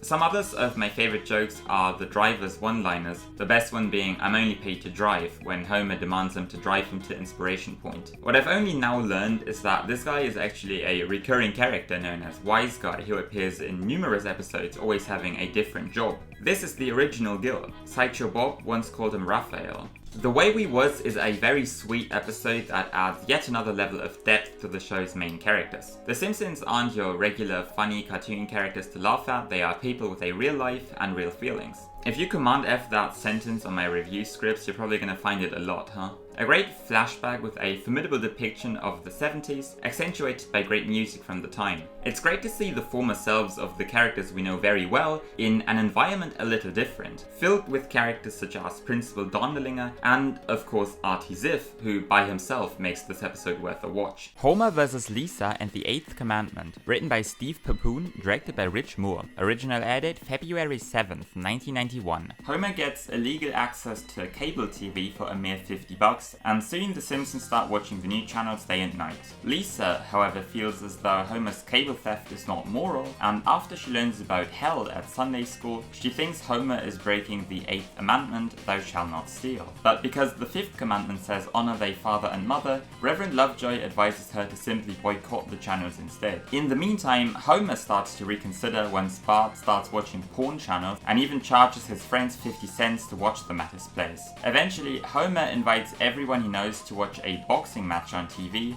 and while their living room is chock full of people, the Simpson family members ultimately all join Lisa's boycott on the front lawn. Once the fight is over, Homer finally cuts the cable. The episode starts with a lovely Bible scene set just when Moses comes back from Mount Sinai to reveal the 10 commandments that God gave him. Homer's biblical ancestor spends his time stealing at the market, and Moses reveals that thou shalt not steal. What a shock! Hilariously enough, everyone knows that Homer's stealing about anything he can find. The shots in this scene feature some truly spectacular camera perspectives and surreal colours that make it contrast the reality of the show that isn't much different at all. Thousands of years may have passed, but present Homer is still tempted to steal whenever he finds the opportunity. Except this time it's cable TV. But is it really stealing though? The shady cable guy provides Homer with a brochure that answers every single question about cable theft. You're stealing from massive corporations and all you get is the same B-movies that are re-aired every week. Cable TV and the programs parodied on the show may be outdated, but this episode couldn't be any more up to date, except nowadays people pirate TV shows and films online. The episode's morality still applies. One of those exquisite programs you can only watch with cable is I Can't Believe They Invented It, starring Troy McClure, voiced by the one and only Phil Hartman, who previously also voiced Lionel Hutz and also voiced the cable guy in this episode.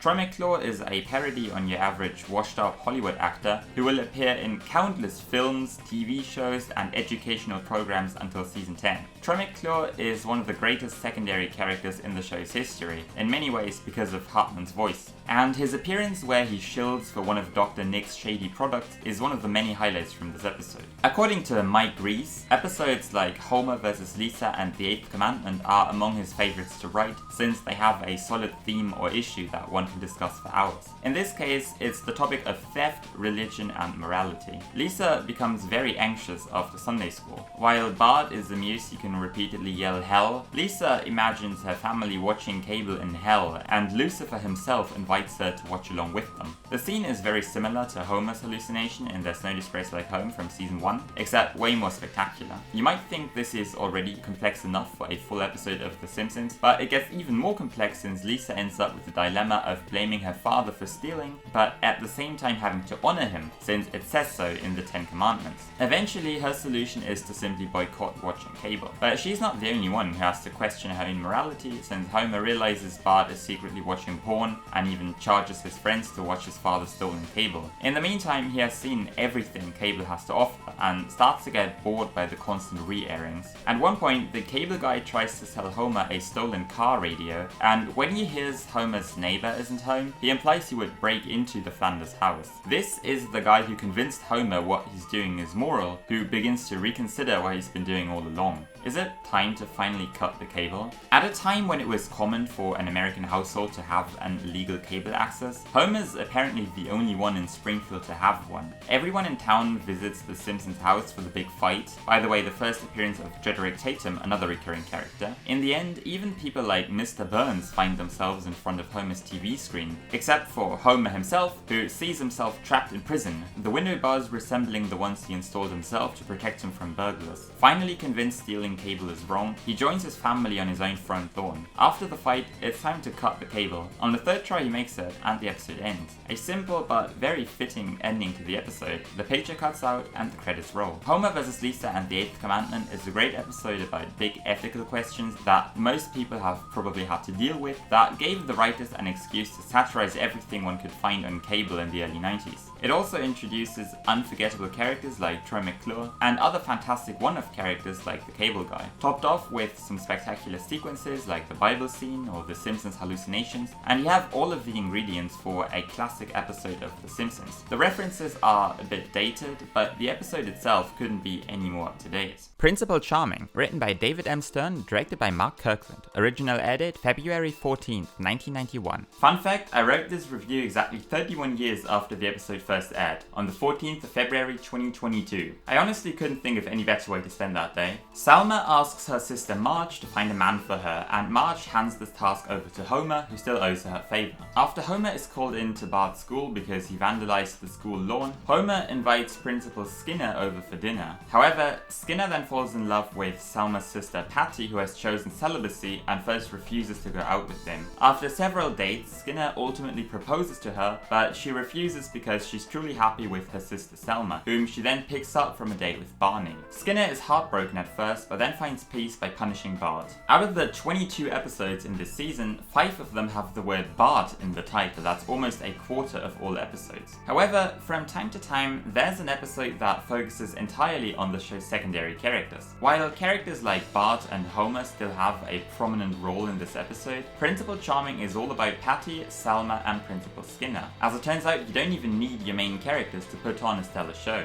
though it takes a while to get there. The first act is still very much Homer and Bart centered. While Homer is looking for a man for Selma, Terminator style, Bart writes out his own name on the school lawn using a herbicide called sodium tetrasulfate. The Terminator scenes have great visual gags as Homer notices the very obvious pros and cons about every person he meets. Those jokes alone would make a very good scene, but it's even taken to another layer when some stranger asks him why he's being stared at. In the meantime, after a Vertigo parody, and I had to look this up, don't think I know my film trivia, where Skinner hastens to the school's bell tower that was never seen again after this episode, Bart prank calls Moe because Homer's work number that the school has is quite fittingly Moe's. This time, he asks for a certain homosexual. Funnily enough, for some reason Moe gets incredibly intimidated once he learns he's talking to Principal Skinner. Also, according to Homer, Smithers is not a viable partner for Selma because he's a jerk, not a homosexual. I guess we're not at a point where Smithers' sexuality is openly discussed yet. Once Skinner falls for Patty, Skinner's and Bart's relationship turns a full 180. While he previously asserted his authority over Bart, Skinner now shyly asks Bart questions about Patty and excuses his behavior at school. I do appreciate that Bart starts to give him advice and accompanies him to choose a ring for Selma at a shop that Grandpa is going to be very angry about. But I feel like there's some lost potential here. Bart's now at a point where he has full control over Skinner, and at least he publicly announces it on the school message board at the end of the episode, but I feel like there could have been some sort of major prank here that he would not be punished for. But it might be for the better, since this episode focuses on the side characters, and Bart shouldn't be stealing the show. Perhaps the herbicide prank was enough, considering there's also a callback to it at the end. Although Patty first refuses to go out with Skinner and the date is a disappointment, they then start to get along because of their hatred for the same things and people. Patty enjoys him frightening the kid working at the spinning restaurant, which also lets us see some lovely background jokes about what's happening in Springfield. However, even though Patty starts to develop feelings for Skinner, she prefers to stay with her sister Selma. In the meantime, Selma desperately tries to find a partner and even goes on a date with Barney, but she is also relieved once Patty frees her from the date and announces she won't marry Skinner. Throughout this series, Selma will try to find a partner time and time again, but for now, the status quo is the way Patty, Selma, and Skinner are the happiest. Skinner is heartbroken once Patty leaves him, but he very quickly returns to his normal morale. He regains his spirit in this truly mind-blowing shot of his silhouette in front of a spectacular red sky in the backdrop. Principal Charming is the first time in the show that Principal Skinner, Patty, and Selma are more fleshed out as characters. Previously, Patty and Selma were simply Marge's grumpy sisters who were there to make cynical comments and express their dislike of Homer, and Skinner was the authority that Bart was fighting at school. This time around, however, we learn about Selma's and Skinner's romantic aspirations, Patty and Selma's sibling bond and their job, and what keeps Skinner going when he's down. The episode proves that even side characters who have a clearly defined purpose are complex human beings and not as one-dimensional as they might appear. It proves that The Simpsons doesn't need, well, The Simpsons to function. You can create a plot about just about any character and it's probably gonna work. Though it would really be a shame if they expanded Skinner's character this much, only to later slap anyone who enjoys the character in the face. Ah yeah, that's right. This episode that focuses on secondary characters also introduces a lot of new side characters at the same time, including Groundskeeper Willie, who is only created for one joke in this episode but later became a fan favourite character, greatly thanks to Dan Castellaneta, who gave them the Scottish accent that the character was then designed around. Another character new in this episode is Hans Moleman, who is still called Ralph Mellish. Without this episode, the award-winning motion picture Man Getting Hit by Football would have never been made. What I love about Principal Charming is that there's a surprising amount of consistency throughout the episode with what you might think are one-off jokes. Halfway through the episode, you've probably forgotten about Bart's sodium tetrasulfate prank that Skinner's gotten angry about, but at the end, Skinner does the same thing except on a much larger scale to propose to Patty.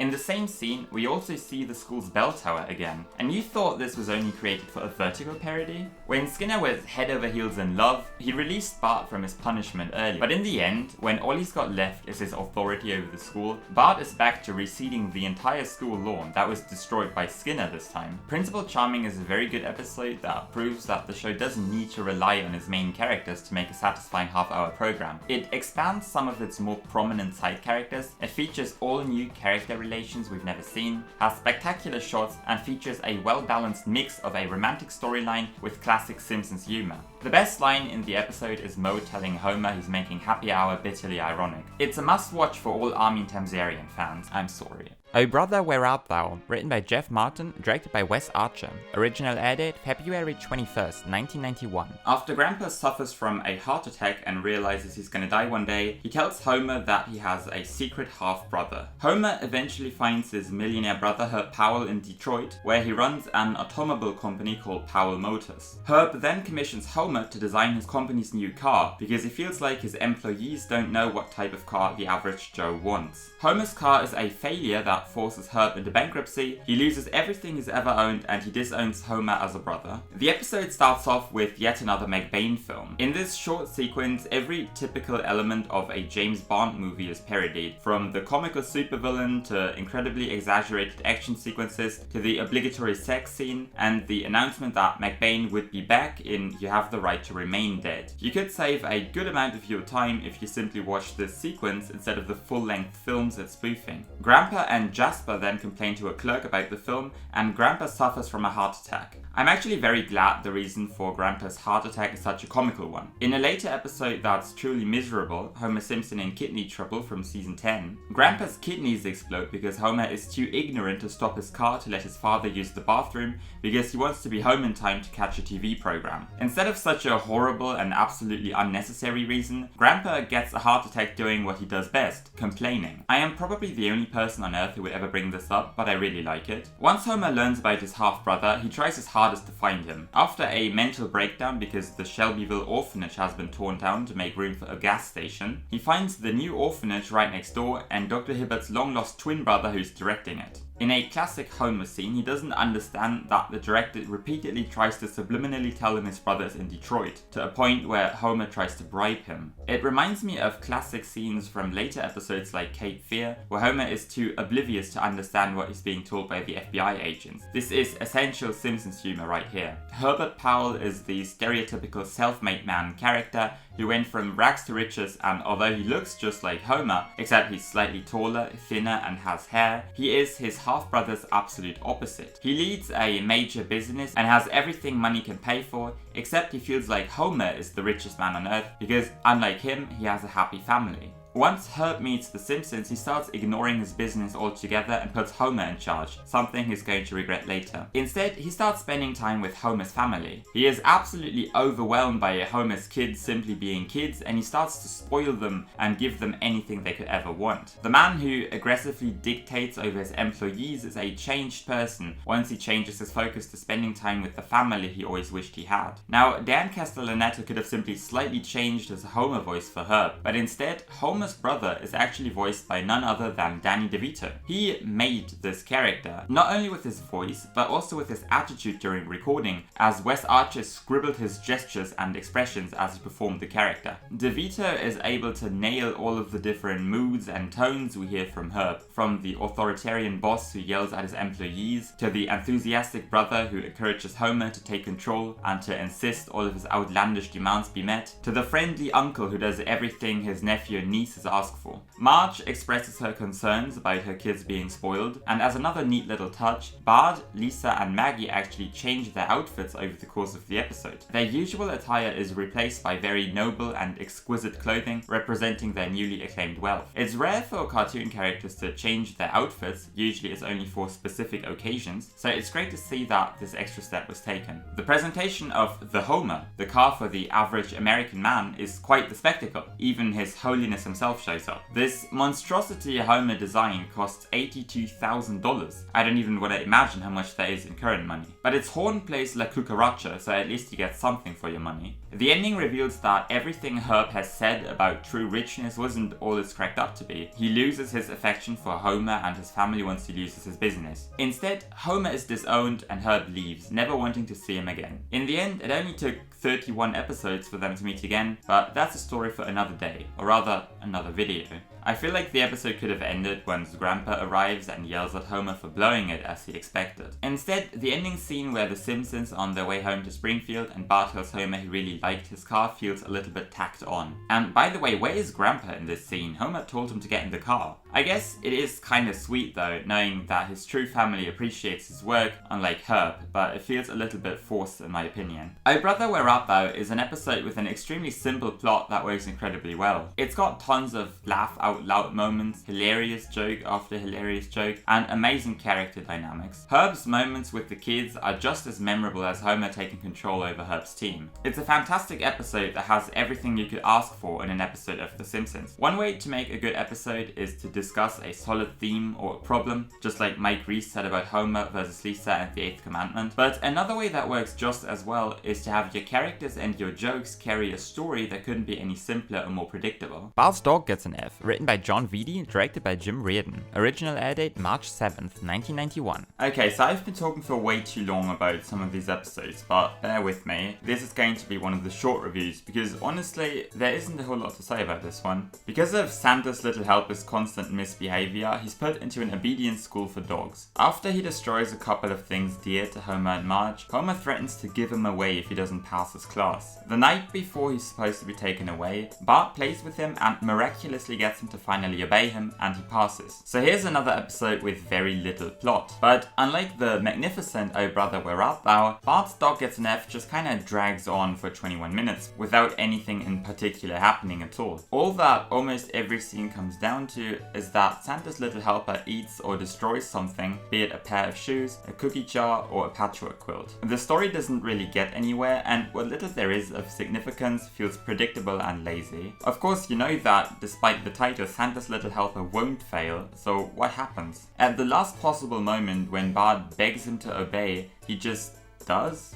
Out of nowhere? In general, the episode's theme feels a little bit forced. We rarely see the dog being this irresponsible, and all of a sudden he's so uncontrollable. The threat to get rid of the dog is also unbelievably underwhelming, as it's close to the end and you know that it wouldn't happen, so there's no danger here at all. If you want to give the dog away, make that the plot of the episode. Show where he would end up, what would happen to him that Bart would have to protect him from. All this episode comes down to is a series of events that all feel very similar, with a very bland storyline that somehow strings everything together but never really advances. The highlights of the episode are some of the visual gags, like Santa's little helper's dog vision that shows how little he understands, and the still frames that tell us what happened to some of the dogs after they passed their class. For Santa's little helper, it says, "Bit Bart, Homer didn't mind." Other good jokes are the scene in which Dr. Hibbert asks Marge how she got his private number, and Lenny covering for Homer at the power plant. It's also kinda sweet to see Marge and Lisa, who has the mumps and needs to stay at home, bonding a little, and Lisa continuing the Bouvier family's patchwork a quilt. I also love the dog designs from this episode, my favorite being Martin's, and a lot of Santa's little helper's expressions, especially when he's being strangled by instructor Emily Winthrop, and when Bart throws his frisbee straight into his face without him ever closing his eyes. Bart's Dog Gets an F is, in my opinion, the weakest episode of the season thus far. In many ways, Dog of Death from season 3 does what this episode should have been. The Simpsons have a reason to be ill-mannered towards their dog until they lose him. He ends up as one of Mr. Burns' attack hounds and Bart needs to save him. In this episode, however, all that Santa's little helper does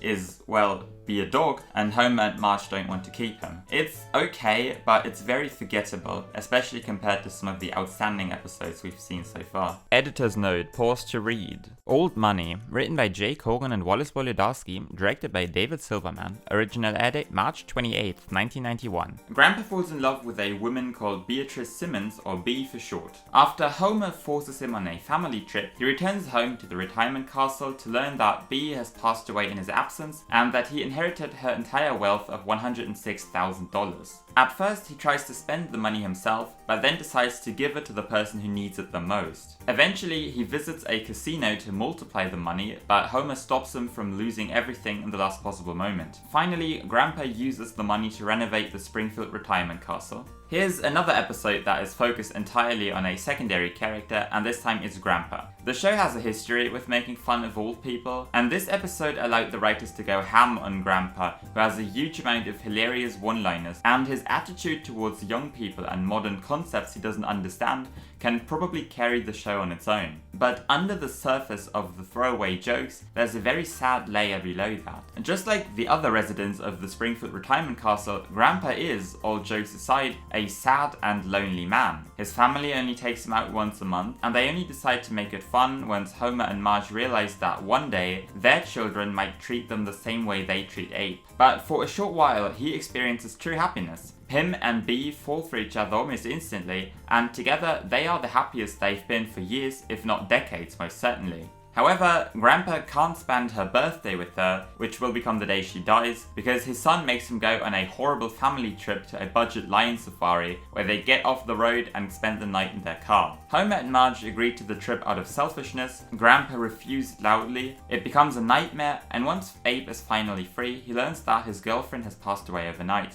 As he says to Jasper, they may say she died of a burst ventricle, but I know she died of a broken heart. This episode is incredibly sad. One recurring theme of the show is to poke fun at senior citizens for being lonely, but this episode is on a whole other level of misery. As it turns out, Grandpa might actually be one of the strongest characters in the entire show, as he is somehow able to push through all of the grief and is, despite everything, able to fight for the greater good. He even manages to forgive his son, who he first disowned because he was the reason he couldn't be with Bea on her last day on Earth. Despite being one of the cruelest and saddest episodes in the history of the show, it's still hilarious without ever losing its serious tone. A lot of the jokes boil down to the most basic comedy, like Abe and Bea needing to cough once they're done laughing. Lionel Hutz makes his second appearance on the show to tell Grandpa he's inherited over $100,000, pretending he needs to spend a night in a haunted house. I adore the scene in which Grandpa invites everyone to the retirement castle to tell them why they need the money the most.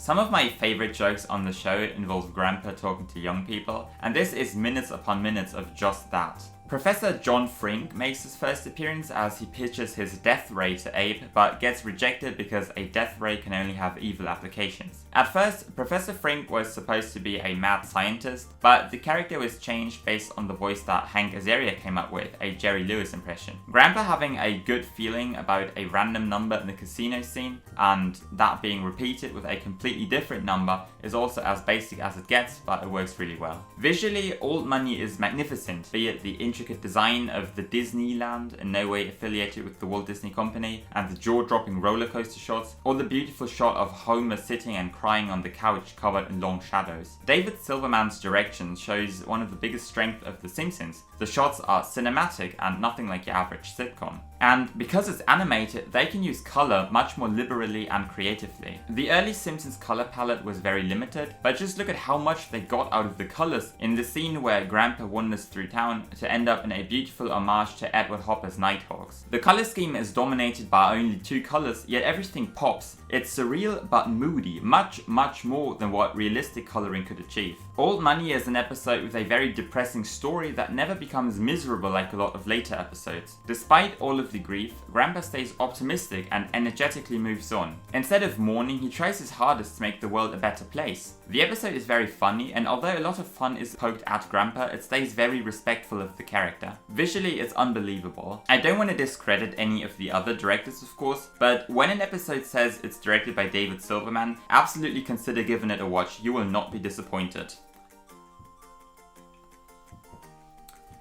Oh, and here's another reference that's 12 years too late. Phasers are cool. Brush with Greatness, written by Brian K. Roberts and directed by Jim Reardon. Original air date April 11th, 1991. When the Simpsons visit a water park, Homer gets stuck inside the water slide because he's too fat. He then decides to go on a diet, and when he looks for his workout equipment on the attic, he finds portraits of Ringo Starr that Marge painted when she was in high school. Marge then decides to pick up painting again and take a course, and she soon wins first prize at the Springfield Community College art competition. Mr. Burns then hires her to paint his portrait for a new wing at the Springfield Art Museum. After struggling to make him look beautiful, she ultimately paints him naked and weak. Brush with Greatness is an episode packed with ideas and subplots, and it takes a long time for the main plot to develop. In fact, the main story of Marge painting Mr. Burns takes place entirely in the third and final act of the episode. However, the episode never feels dragged and it is very well paced. In old Simpsons fashion, the first act has nothing to do with the main plot, and from watching it, it is impossible to tell where the episode is going afterwards. The Simpsons' visit to Mount Splashmore is very memorable and visually very appealing.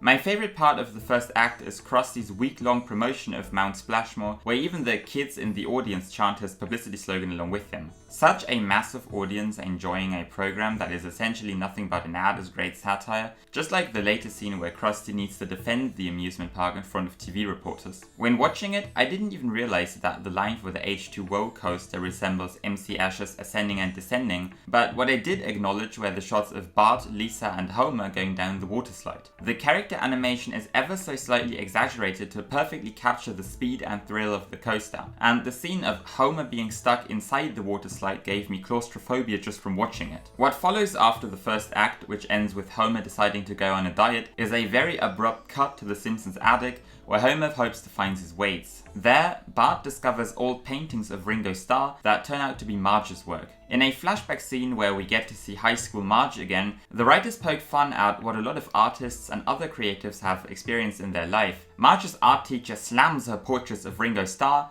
while he praises someone else's painting of a sad clown, a trope that is obviously the pinnacle of art. During the second and third act, Marge produces a series of wonderful paintings, including her painting of Homer in his underwear. As she gets more and more into painting, she starts to see the geometrical shapes that the world is made of, including the shapes that underlie every drawing of Homer. However, what she can't see is the beauty inside of Mr. Burns, maybe because, as we learn throughout the third act, there is none. Smithers may be somehow mesmerized by his boss, but as Mr. Burns stays at the Simpsons' home, he behaves rudely and cruelly. He treats people like pigs, he gets enraged once Maggie tries to climb his legs, and he insults Homer so hard that he almost decides to give up on his diet for good. While Marge produces some wonderful paintings of Mr. Burns, none of them are as abstract or unusual as the rejected paintings in Mr. Burns' storeroom, which are no less but a brief history of contemporary art. Marge first tries to portray Mr. Burns the way he looks like, or at least the way he presents himself. Yet, if you were to interpret any of these paintings, would you be able to understand what kind of man Mr. Burns really is? Luckily, there is one brief moment where Marge gets to see what she really looks like, when he takes a bath and is completely exposed. For a moment, Marge gets to see how weak and frail this man, who acts like an untouchable ruler, a king, actually is. The drawing of Mr. Burns in the shower is amazingly disgusting, and it inspires Marge to create the most accurate, most revealing image of Mr. Burns. I'm not sure if this was intended, but the way I understand the ending,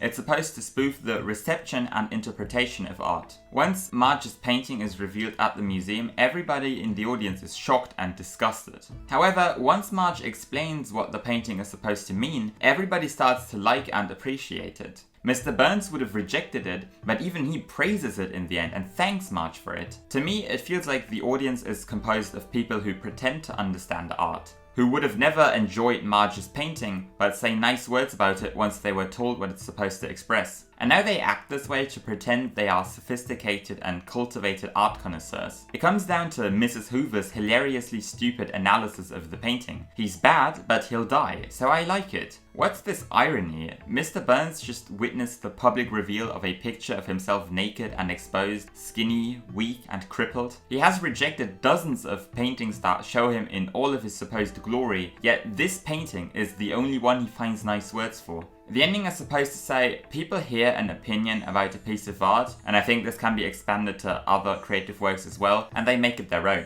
Or at least, that's what I believe it's supposed to say. Although this episode's story constantly goes into a new direction and there's a lot going on at once, Brush with Greatness is paced very well. No scene is too long or too short, nothing feels dragged or unnecessary. The subplot of Homer trying to lose weight doesn't feel out of place, and it progresses very nicely along the main plot. It's tied in with Marge's journey as a painter. She paints him when he starts working out, and later Homer celebrates because he's in a piece of art, while he was previously insecure about his own body. And let's not forget to mention that Brush with Greatness also features a guest appearance from Ringo Starr, who after all of these years finally responds to Marge's letter, and is the reason she doesn't give up and continues painting. His appearance is short and simple, yet very inspiring. When you're an artist, it's often very hard to push through, even though you're getting praise for your work from your peers. But when you hear positive feedback from someone you look up to, it motivates you like nothing else ever could. Last year I received a tiny drawing of a bird from Flix, a popular German comics artist, and on the back there's a short commendatory message, and of course I framed it, it's right there on my shelf. Now imagine if your idol tells you they liked your work so much they framed it and hung it on their wall. Another guest star in this episode is John Lovitz, who previously voiced Artie Ziff, who this time voices the donut delivery man, and most importantly, Marge's teacher, Professor Lombardo. That character is a well-executed stereotype of an art teacher,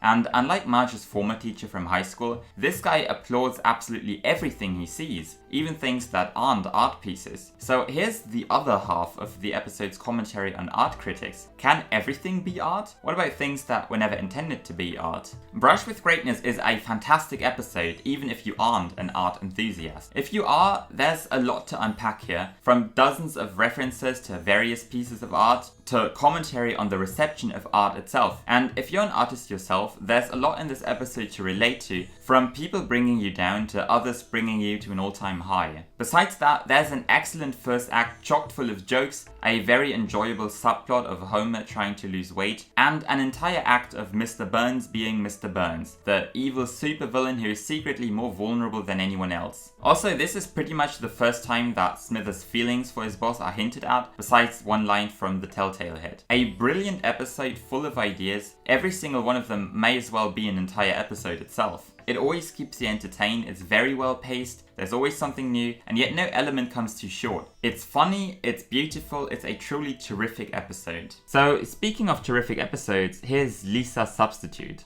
Lisa's Substitute, written by John Vitti, directed by Rich Moore. Original air date April 25th, 1991. Mrs. Hoover takes a leave of absence because she presumably has Lyme disease, and Lisa's class gets a substitute teacher called Mr. Bergstrom. He doesn't follow the curriculum and instead teaches the children about the beauty of life. Mr. Bergstrom becomes Lisa's male role model, but when he eventually has to leave, she realizes she can find a role model in her father too. In the subplot, Bart and Martin run for class president. Previous episodes of the show, such as Bart Gets an F, have already criticized the school system enough. We have only seen Bart suffer, but it is safe to assume Mrs. Hoover's classes were just as bland and uninspired as Mrs. Krabappel's, though Lisa always seemed to enjoy them. However, once Mr. Bergstrom enters the classroom, her entire world changes. His teaching methods are completely different, they are fun and motivating, and they are not about memorizing facts, but about enjoying life. Mr. Bergstrom takes his students by the hand and asks them to find their own personal strengths. He encourages everything they do, no matter what it is. He finds talent and beauty in everything. When some kid draws a caricature of him, he applauds it. When Lisa says she didn't draw it, fearing punishment, he tells her it's good and asks if he can have it, until Lisa says she wishes she'd drawn it. When he tells the kids stories, they are exhilarated and listen tightly to every single one of his words. He conveys information way beyond his curriculum, like telling the kids to visit the Springfield Museum of Natural History before it closes for good.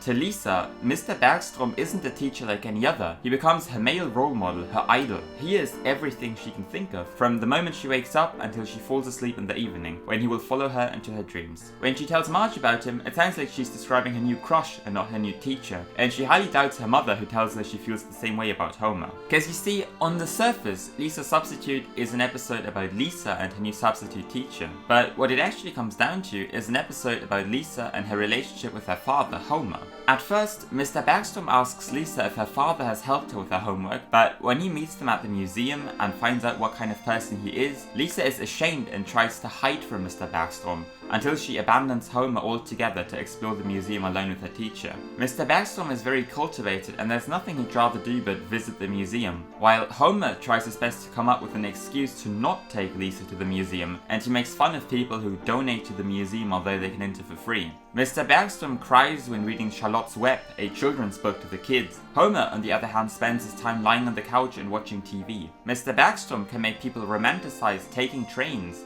traditional yet environmentally sound, while Homer shows no respect or empathy to anything that doesn't concern him. Homer is an ignoramus, while Mr. Bergstrom only seems to care about helping the people around him. Not only is Homer ignorant, he is extremely self-conscious about it. Even when his daughter is devastated because her teacher left and furious because of how little Homer cares, he tells her the classic line, "Just because I don't care doesn't mean I don't understand." Rightfully so, Lisa calls him a baboon, the stupidest and ugliest ape of all. Only now does he understand that Lisa has no confidence, no respect, no faith in him. This is when he goes up to her room to apologize. What he does realize is that his daughter has lost someone very special, and he himself has never lost anyone special. Everyone special is under his roof. He shows that he might not be as smart or cultivated or empathetic as Mr. Bergstrom, but he is good for monkey work like fixing her dollhouse that he also destroyed a moment earlier. He playfully imitates a monkey like the baboon he is and makes Lisa laugh. She forgives him and apologizes for calling him a baboon. But this isn't where the episode ends. It could have ended after the classic "You are Lisa Simpson" scene. It could have ended here, but instead Homer takes the extra step and looks after his other children too. He makes Bart deal with the fact that he has just lost the election to class president, and also puts Maggie to sleep. It's almost as if he's here to steal the show in the last couple of minutes. The big highlight of the show is, of course, Mr. Bergstrom, who was voiced by Sam Ettick, aka Dancin Homer, who wished to remain anonymous. He is arguably one of the greatest one-off characters in the history of the show, a wonderful person who sees true beauty in life, who spends every waking hour helping the people around him enjoy their life, enjoy literature and nature. A person one of his kind in a world inhabited by ignorant and egotistic idiots, a world inhabited by a bunch of Homer Simpsons. Dancin Homer's performance is absolutely terrific, one of the greatest performances by any guest star ever. Yet I feel like the best performance in this episode is from one of the show's regular cast members, by Yardley Smith of course. I always enjoy her as Lisa, yet in this episode she completely outdoes herself. The sweet shyness in her voice when Lisa tries to find the right words to invite her teacher to dinner, the grief when she talks to him the very last time, when she knows she's about to lose him forever, the pain and sheer anger when she calls Homer a baboon. Yardley Smith has nailed everything. This is some of the best voice acting in any cartoon ever. Ironically, although this is arguably the best Lisa performance there is,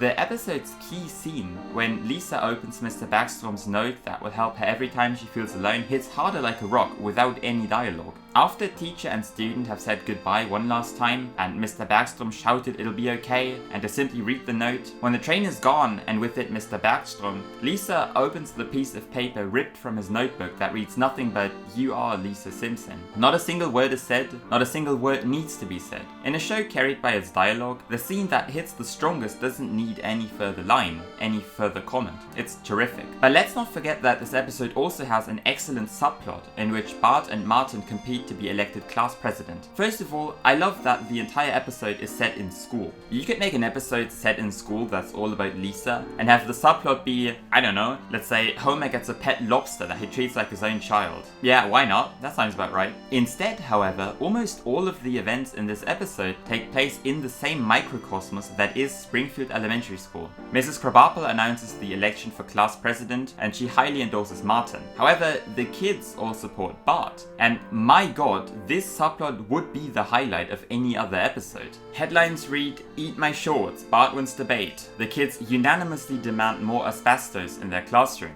Martin's posters read, "A vote for Bart is a vote for anarchy," and Bart's posters read the same. It's genius. Very early on, Martin starts to sweat when he realizes he has no answers to Bart in their first debate, and the look on his eyes is priceless. At the end, when it's time to vote, he is completely pale and exhausted. It's always great when characters are shown off-model, and I love how over the top this is, how little Martin can do to combat the troublemaker, the clown that Bart is. My favorite part of the subplot, however, is when Mrs. Krabappel reads out the votes and even does a recount that no one has asked for. This is not Martin's victory, but mainly Edna's moment of triumph over the kid she can't control. While the main plot of the episode is extremely emotional and moving, the subplot is where the jokes and classic one-liners are. My favorite joke, however, is the scene in the museum when Homer understands entry to the museum is free and people only pay voluntarily. Now, here's a bit of personal trivia with Lisa Substitute. The first time I ever watched this episode was all the way back in October of 2014.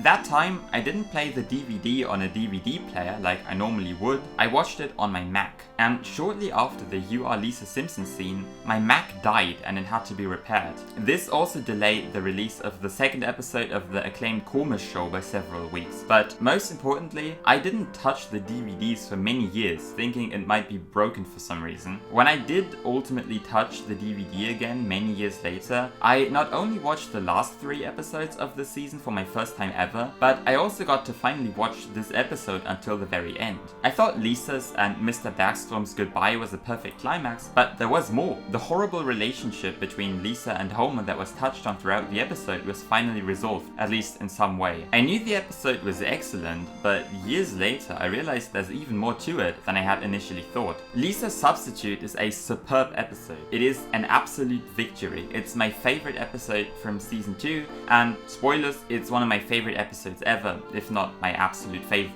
A touching and inspiring story about my favorite character going through a key phase of her life, where she learns about what life has to offer, finds a role model way more important than her mentor Bleeding Gums Murphy, and bonds with her father who she previously despised. A perfect side story full of hilarious gags, one of the best scenes in Simpsons history, superb voice acting by Yardie Smith and Dustin Hoffman, and of course by Dan Castellaneta who plays Homer, who starts to understand he's been in the wrong and does what he can to connect with his daughter. I genuinely love this episode. It's at the very top of the list for now. I wonder if some other episode will take it down. The War of the Simpsons, written by John Swartzwelder, directed by Mark Kirkland. Original air date May 2nd, 1991. Marge and Homer throw a party for their friends where Homer gets drunk and ruins the evening for everybody involved. As a result, Marge signs the two up for a marriage counseling weekend hosted by Reverend Timothy and Helen Lovejoy. At Lake Catfish, Homer doesn't take the marital retreat seriously and sneaks out to catch a legendary fish known as General Sherman. In the meantime, Grandpa babysits Bart, Lisa and Maggie, who abuse his good faith and throw a chaotic party. The best part of this episode is the very first act. Homer behaves like an idiot and embarrasses himself and his wife. This was Mark Kirkland's first year on The Simpsons, and he was pretty new to animation when he joined the show, so he tried his hardest to apply everything he had learned about animation in this episode. I would say Homer's drunkenness was done perfectly. He can never keep his balance, his eyes are not in sync, and his own perspective that we get to see is exceptionally done. It's really funny how he asks Bart to do the thing he always does, and when he doesn't understand what he means, he is sent to bed in a very dry voice, much different from Homer's regular drunken behavior. This first act also features some other good jokes, like Dr. Hibbert's advice to Marge telling her how to keep Homer alive, if she wants to, that is.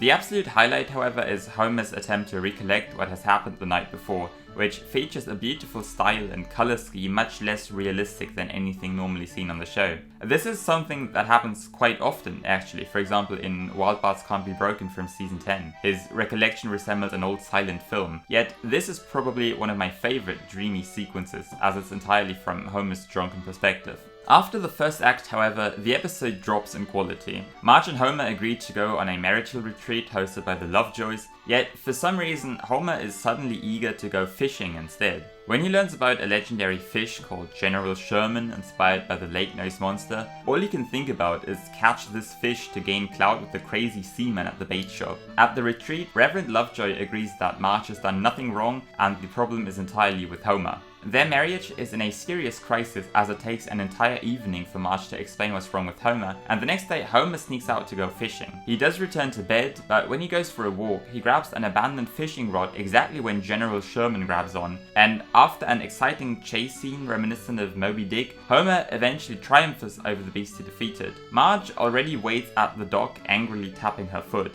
She yells at Homer because of how egotistic he is, and it looks like their marriage could end this very moment, but instead Homer shoves the fish back into the sea to show Marge he's not egotistic at all, and suddenly all is forgiven and they lovingly fall into each other's arms. What? Is that all it takes? After all of the catastrophes Marge has had to endure? Some people might complain about the lack of consistency. Marge's and Homer's relationship will regularly crumble and be on the brink of divorce, and then in the blink of an eye they will reach an all-time high again and love each other more than ever, only for them to have serious problems again in the next episode. That is nothing new. And honestly, I don't mind it all too much since The Simpsons is an episodic show with no consistency or any type of logic. The town of Springfield will change, what happens in one episode will not affect the next one. Each episode stands for itself. I don't like it when the events of previous episodes are completely disregarded. For example, when it turns out that Skinner is a fraud, or when Homer and Marge suddenly got married in the 90s and not in the 70s. But I don't care if character dynamics like this will suddenly be different between episodes. In fact, I guess it proves the point that their marriage has problems, but when push comes to shove, it all works out in the end. What I don't like, however, is the way it happens in this episode. Marge has little to no reason to forgive Homer, and she suddenly changes her mind in an instant, although she spent hours just the night before pouring her heart out about her husband. The entire plot of Homer's sudden obsession with General Sherman feels artificial. The fact that the fish suddenly bites the random rod the moment Homer touches it feels far-fetched but predictable, and the climax is just as cheap and unsatisfying. The subplot in which Grandpa takes care of the children is much more enjoyable. Although Lisa faces some ethical problems, the kids abuse their grandfather as hard as they can. Grandpa has his doubts about some of the things that the children are supposedly allowed to do, like smoke cigars, but he does take them anywhere and buy them whatever they want. After they wreak havoc in the house, he starts to cry and the kids tidy everything up. The grand reveal at the end is that the tears were all played and Grandpa can turn them on and off whenever he wants. He then runs away mocking the kids for believing him, who fooled them all along. In all honesty, I had to force myself to not constantly look at my phone and check Twitter while watching this episode, but this final gag is a great and unexpected finale to a pretty mediocre episode. Besides that, the best things that came out of the War of the Simpsons are this incredible still frame in which nothing is quite the way it's supposed to be, and the still frame of Lisa blinking while Grandpa pours some coffee into her mug, which has also become a popular meme. The first act of the War of the Simpsons is great, it has fantastic visuals, very impressive animation and designs, but the second and third acts leave much to be desired. The episode is fine, but it feels like a letdown after how good the rest of the season was. I do not like Homer's motivations and the resolution to Marge's and Homer's conflict. There are some great moments in here if you look for them, but overall it's my least favorite episode of this season. 3 Men and a Comic Book, written by Jeff Martin, directed by Wes Archer. Original air date May 9th, 1991. At a comic book convention, Bart sees a copy of the first ever issue of Radioactive Man that comic book guy is selling for $100. To be able to afford to buy it, he starts to do chores for Mrs. Glick, who in the end only pays him 50 cents. Eventually, him, Martin and Milhouse pool their money to buy it, but a dispute ensues on who would get to keep it. Because they can't come to an agreement, the three stay in Bart's treehouse overnight to keep an eye on it, and they grow more and more suspicious of one another as time goes on. Martin gets tied up, Bart and Milhouse fight over it, and the comic is destroyed by lightning. As I found out through my research, this episode contains an absurd amount of film references. In an episode focused on comic books, you might think we'd see a boatload of comic book references, and there are some, for example Radioactive Man's origin story, which is nearly the same as the Hulk's origin story. But truth be told, all superhero origin stories are more or less the same, aren't they? But mostly this episode features a wide variety of references to films I have never watched and probably will never watch. A lot of critics have praised the episode for its references, but for me, I either don't understand them. For example, Bart's older voice commentating over a still frame, which even I recognized it's probably a reference, but I couldn't tell it was a reference to the Wonder Years. All I know is that there's an episode in season 13 called The Blunder Years. And the other type of references is the ones that I don't even recognize as a reference. Some of these scenes I still think are great, like the frightening shadows of Mrs. Glick applying iodine to Bart's wounds, and the final act in which Bart, Milhouse and Martin become more and more paranoid. The joke, however, always flies over my head, so I can only really review this episode for what it is on its own. You know, I am somewhat of a comic book collector myself, so for an episode all about comics, I would have wished for more, well, comic book references. There's a good joke stating that Richie Rich and Archie look oddly similar, and some other jokes about American comics and their adaptations, like the Radioactive Man commercials for cigars that Fall Out Boy can't smoke until he's 16. The comic book convention also features visual references and jokes about the geeks that obsess about comic books. My favorite reference in this episode, and one of the only ones that I did recognize, was the characters driving go-karts that shared a striking resemblance to Akbar and Jeff from Matt Groening's comic strip Life in Hell.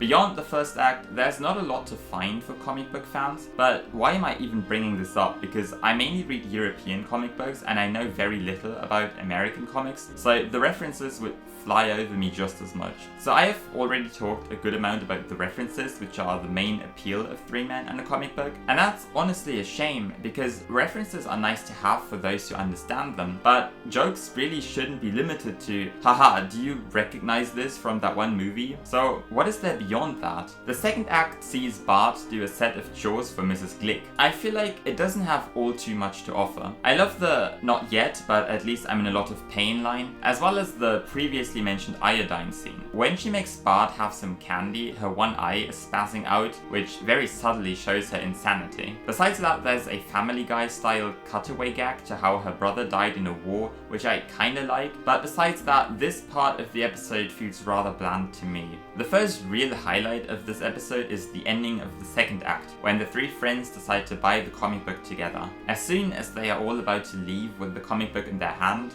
Comic Book Guy, who makes his first appearance in this episode, comes out of his shop to mock the three kids who just realized what consequences their actions will bring. A thunderstorm is brewing, and Comic Book Guy laughs crazily. I always love me some comical insanity, and this wonderful act break shines a light upon what's to come for the three men and their comic book. After two rather uneventful acts, the third act is when Three Men and a Comic Book starts to really turn it up. The friends don't trust each other with the comic book at all, so they end up doing a sleepover in Bart's treehouse. No one is allowed to go anywhere without being threatened to be shot by slingshot. Wanting to touch the comic will result in being tied to a chair. Even the slightest suspicious movement can mean life or death. As a thunderstorm is roaring, Bart goes more and more insane and paranoid. At one point, Milhouse is about to fall out of the treehouse. Bart lashes onto his arm, but the comic book is about to be blown out of the treehouse by the wind. For a brief moment, Bart would rather save the comic book than his best friend. The angles in this scene are spectacular. The thunderstorm is outstanding. It's kind of obvious from the start that the comic would ultimately be destroyed, but I love how comically and over the top this happens. Not only does Santa's little helper rip it apart, but it's also struck by lightning, because why not? This act is perfect. In contrast to the somberness in the treehouse scene, the episode ends with a beautiful new day, and dawn brings with it a breathtaking surreal color palette, as the Simpsons' house is covered in a green, pink and blue color scheme. This ending once again proves that to perfectly convey a certain mood, unrealistic colors often do the job much better, even in a very realistic show like The Simpsons. Even though I wasn't a big fan of the first two acts, the third act is one of the very best from this entire season. The writing is on point, the visuals are jaw-dropping, and if you enjoy the similarities to the Treasure of the Sierra Madre, then good for you. Also, one final thing I can't leave unmentioned is that in the beginning of this episode, there's a lot of extremely weird off-model mouth animation where the character will look in one direction but their mouth will face the opposite way. Well, it's a minor detail, but it stuck out like a sore thumb to me. Anyway, I just wanted to mention that. This episode is one for the geeks out there. If you don't recognize any of the references, you will still be decently entertained, and the final act absolutely makes this episode worth a watch. And let's not forget that this episode introduced several essential side characters, including Radioactive Man and Fallout Boy, and most importantly Comic Book Guy, whose cynical remarks aren't quite as prominent yet, but he's the perfect caricature of a guy who sells comic books, something the episode clearly couldn't go without. Blood Feud, written by George Meyer, directed by David Silverman. Original air date July 11th, 1991. Mr. Burns falls ill and desperately needs a blood transfusion in order to survive. But he has the rare blood type OO negative, and the only person who can give blood to him is Bart. After the Simpsons receive no reward from Mr. Burns except for a thank you card, Bart sends a mean letter to Burns that was dictated by Homer. At first, Burns orders Homer be beaten up, but Smithers intervenes, and instead, Burns gives the family a massive Olmec carving of the god Xtapalapaketl.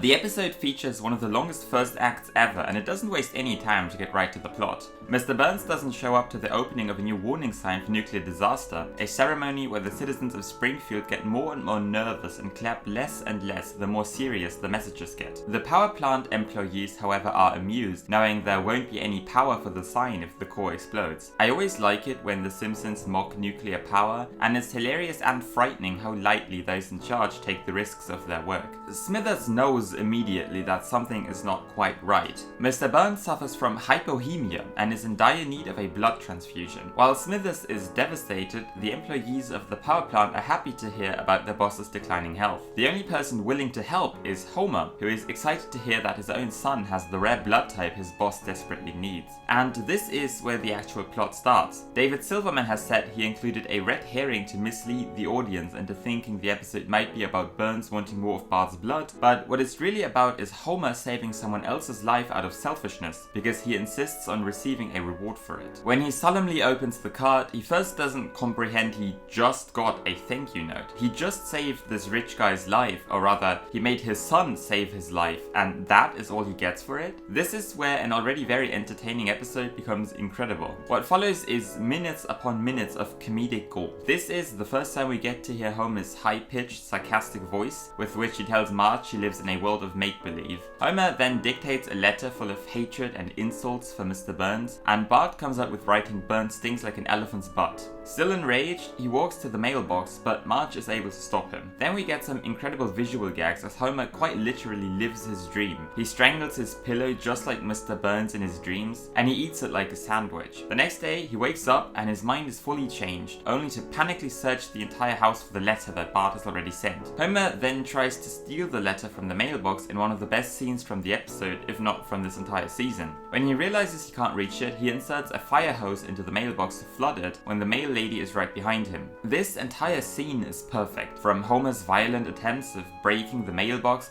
to him explaining to Bart how unimportant the letters in the mailbox are, to the simple situation comedy of him being busted by the mail lady. Right after, he goes to the post office pretending to be Mr. Burns. This scene is as short and cheap as it gets, but I believe it's one of the funniest moments from this season, and it's entirely carried by Dan Castellaneta's voice acting. This entire act is joke after joke at a rapid speed. It features all sorts of varying emotions and behavior from Homer and is absolutely delightful. Another thing I love about Blood Feud is the extreme subtleties, like Homer's facial expression when Mr. Burns is about to open and read the letter right in front of him. You can only see it for a brief moment, and it's on the very left edge on the screen. It almost goes by unnoticed because your attention will be on Mr. Burns. Mr. Burns, by the way, plays the role as the cartoon villain perfectly in this episode. From the cracking fireplace in his mansion to the somber atmosphere in his office, where he discusses Homer's fate while a thunderstorm is roaring outside. All of the elements from your typical cartoon supervillain are here. The cliches are once again captured perfectly. In the meantime, Mr. Smithers, who is previously saddened and willing to do anything in his power to save his boss's life, has to order one of Mr. Burns' goons to beat up Homer, but he then falls to his knees and the tears start to flow once he reveals what Homer has done was save Mr. Burns' life.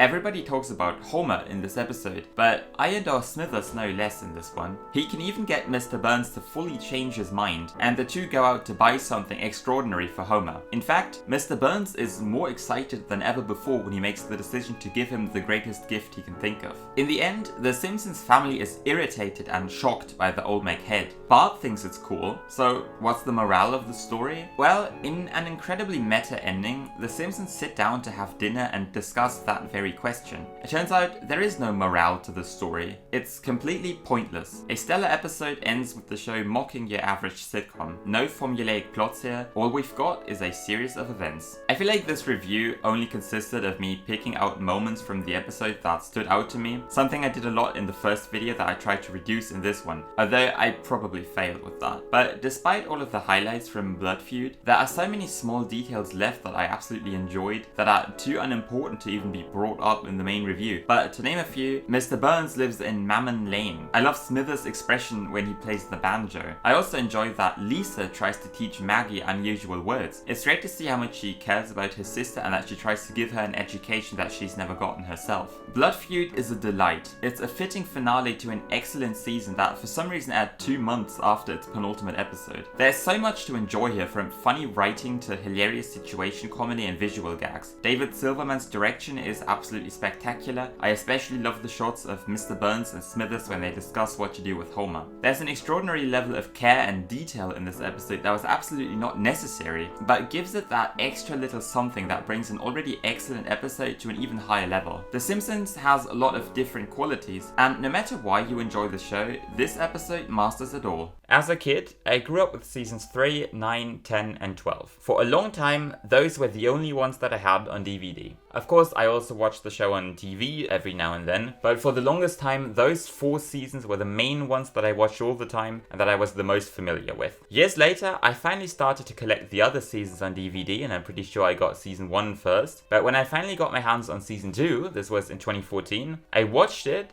and I didn't enjoy it all that much. It was fine, but I thought it was a bit boring. In fact, when I was 12 years old, I was so unimpressed by season 2 that I have never ever revisited it until now. I have watched most episodes from season 12 countless times, but when it comes to season 2, I have watched most episodes from this season except maybe Lisa's Substitute for my second time ever for this review, over 8 years after my first ever watch. The only exception being the last 3 episodes I have mentioned, of course. And what can I tell you? I was such an idiot when I was 12. I didn't know what was wrong with me when I was a kid, but season 2 is absolutely terrific. Honestly, I'm somewhat happy I've always overlooked season 2. Not having watched it for over 8 years, it almost felt like I was watching each episode for the first time ever, and it felt closer to a brand new experience to me, unlike the previous or the following seasons, which I'm all very familiar with. Of course, I remembered bits and pieces here and there, but I was blown away by how good this season really is. Season 1 was an experiment. It was the product of a small group of very enthusiastic writers creating a kind of cartoon that they would have liked to watch that they never thought would ever be successful. Well, the show was an instant hit, and by the time the second season aired, the people behind the scenes had learned from the first one.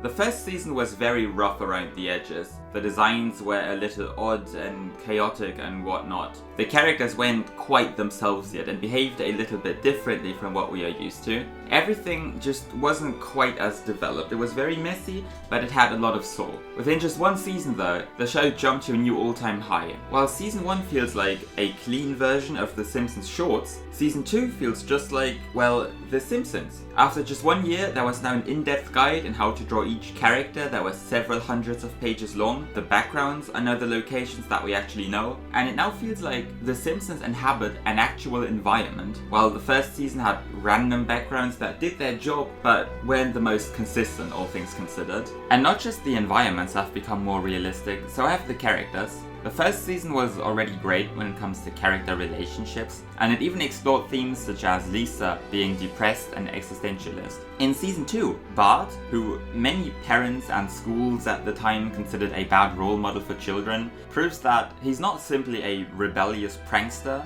but nothing more and nothing less than a regular 10-year-old child who is saddened and anxious because of school, who does inconsiderate things in order to be popular, and who is badly influenced by the things his peers and his father say. Lisa struggles with her father, who doesn't understand her aspirations and her fascination for culture and science, and she looks out for a role model in a teacher who blows her away because he gives her what no one else ever gave her. Homer lives his last day on Earth, and instead of spending it like the lazy ignoramus we all think he is, he makes peace with everyone he knows and loves. We learn about Homer's and Marge's past as high school students, which is not just cute and romantic, but also greatly expands the characters and makes them even more realistic than they already were. And the season doesn't stop there. It also greatly expands side characters such as Principal Skinner and Grandpa. Animation-wise, it picks up right from what Season 1 excelled in and brings it to another level. This season features jaw-dropping shots, mind-blowing camera angles, massive pan shots where there's way too much going on to unpack, and lovingly created details everywhere. If you couldn't guess from the first season, this once and for all proves that The Simpsons is not directed like your average sitcom, but it's entirely cinematic. Just take a look at The Raven and then tell me what kind of show you are watching. The shots on the show are moody, they perfectly capture the atmosphere, which is very often dark and eerie, like in the third act of Three Men and a Comic Book, and in a lot of the Mr. Burns scenes in Blood Feud. The direction adds another layer onto the storytelling that the writing alone couldn't achieve. For example, at the end of the first act of Blood Feud, Mr. Burns says, "And all I really needed was the blood of a young boy." As I briefly mentioned when talking about the episode, David Silverman added a close-up shot of Mr. Burns to make the viewers believe Mr. Burns might be after more of Bart's blood in order to create a red herring. The writing is most excellent, but the direction adds another spectacular layer. Some of the drawings in this season are absolutely hilarious, a sheer joy to look at. The character acting, and by this I mean both the voice acting and the animation, is a blast. It varies so much, but it always works. One moment, Homer behaves like a baboon for the viewer's amusement, and the animation alone provides a series of jokes, no dialogue required. The next moment, he's a complex and self-conscious human being,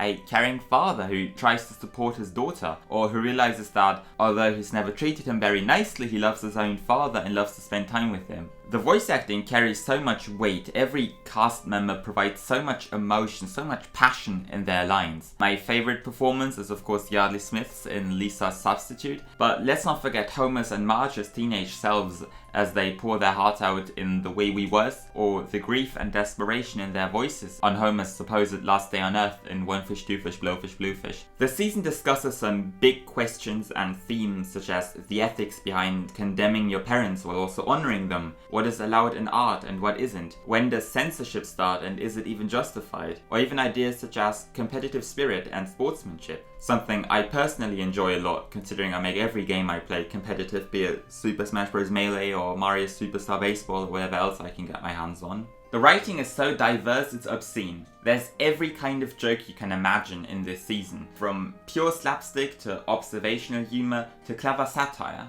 Every line is quotable. Some scenes are absolutely iconic because they are comedic gold, like Homer falling out of the ambulance. Other scenes are unforgettable not because they make you laugh, but because they touch you deep down, like Lisa reading Mr. Backstrom's note. Season 2 is absolutely exceptional. A lot of the episodes from this season are all-time classics, and it's unbelievably hard to come up with a definite episode ranking that I'm happy with. I constantly switched episodes around, and chances are tomorrow I might completely rearrange them again. But this is what my current list would sort of look like, more or less. There are a few episodes in this season that aren't quite as remarkable, like The War of the Simpsons, but even some of the episodes that I don't enjoy as much as some of the masterpieces in the upper spots still have some sort of redeeming quality to them. There's not a single bad episode in this season. The worst episode is still absolutely fine and way above average. My favourite episode is of course Lisa's Substitute, but I could gush about every episode in the upper half and find at least something I adore in most of the other ones. I am very grateful I was such an ignorant kid back then, because very rarely you get the chance to experience something truly great for the first time again. I'm also very happy to see that my ability to see quality in a work of art has improved. For nowadays, I don't just care whether a cartoon is funny, but I much more care about the character dynamics, their motivations and emotions, the direction work and so forth. But still, I don't understand how I used to think the season wasn't all that funny. It cracks me up so much nowadays. So in a way, making this video is a great experience for me, because not only could I rediscover some fantastic cartoons, but I could also see how much I myself have grown now that I'm a little bit older and I could look at any work of art from a whole new perspective. I gave season 1 an 8, season 2 is a 9 out of 10 from me. Join me again next time, whenever that may be, for Homer's drink that made Moe successful, Mr. Burns hiring MLB players for his softball team, Bart joining the mafia, and Disney Plus users don't know about this one, the time Homer was sent to a mental institution where he would meet the guy who thinks he's Michael Jackson. All that and so much more in season 3, reviewed by yours truly, eventually. If you could give me one last minute to reflect on this video, I tried to make it a lot more entertaining and visually appealing than the first one, which also made it much more ambitious to record and edit.